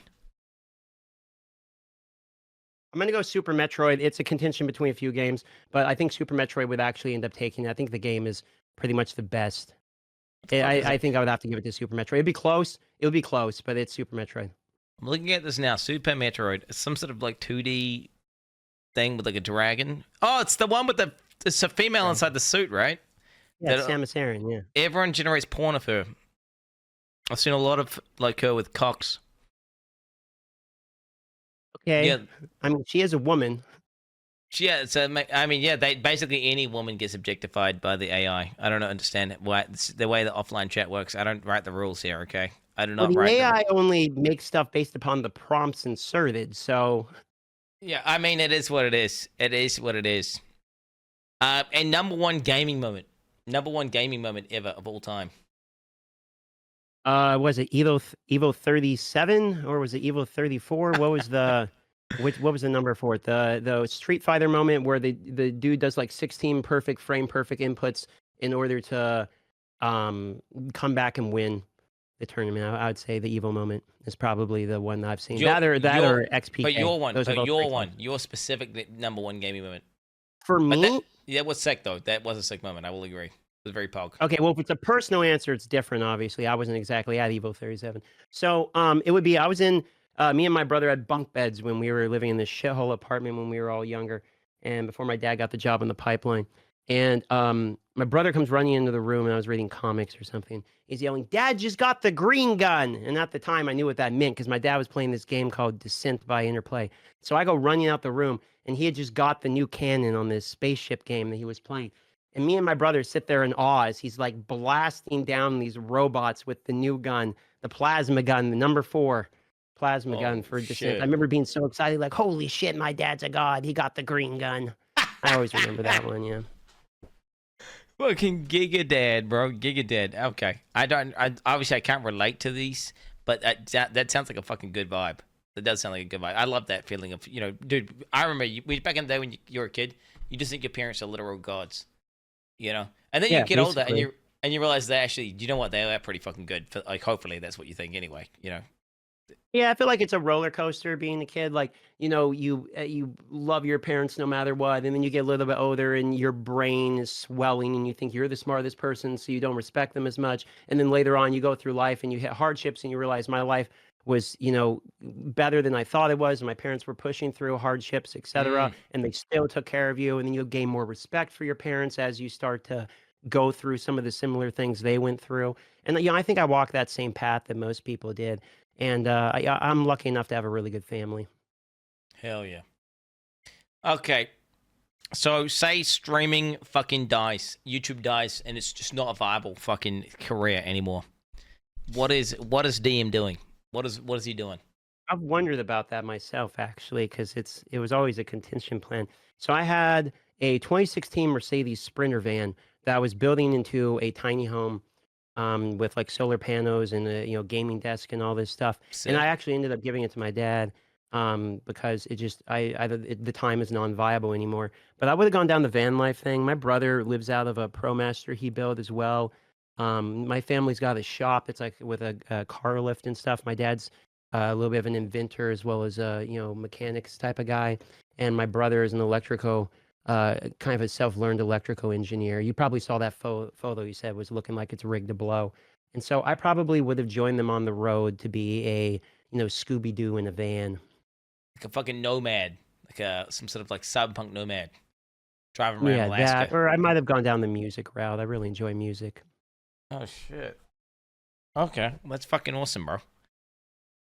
Well, I feel like we've covered pretty much everything here, bro. And I mean, dude, you gave me some good fucking answers, bro. Honestly, some deep shit for real. Oh, I Is it any? appreciate the invite. Hey, don't worry, there'll be more. To be honest, I may even do 100% part 2 with DM, bro. Depending on what gets announced, whether we could do like a Diablo, some sort of Diablo deep dive. You know what Yeah, I I'm saying? mean, I don't know how much there's to deep dive on, but Deep diving into sure, like a little puddle, right? Like we've just got, yeah. we can deep dive on how to kill Uber Durio and hold space bar, just attack or something. Oh yeah, bro. Fuck yeah. Well, thank you so much for coming on. I really do appreciate it. Everyone in chat, if you aren't already, follow Darth Microtransaction on Twitch. That is, let me shout out Darth Microtransaction. Did it work? All right, because he's a fucking legendary. I mean, I do feel like you are. I'm scared for you because obviously I see how Wholesome and nice. It didn't work. Should work. No, it definitely did work. It's just lagging.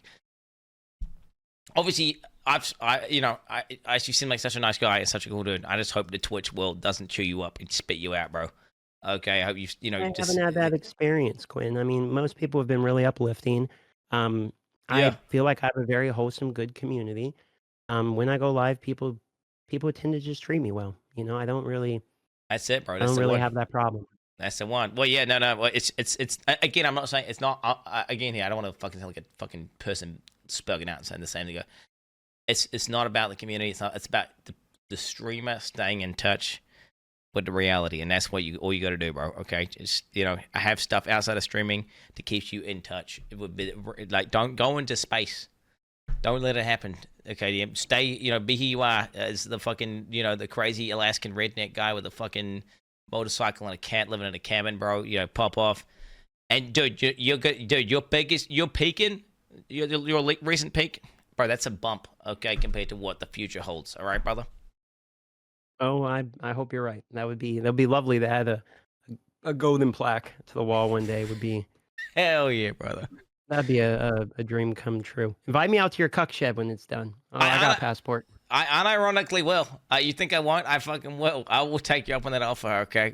Maybe PoE2 or something. I mean, bro, I'm not even kidding. But till next time, boy. Yeah. Thank you so much, DM.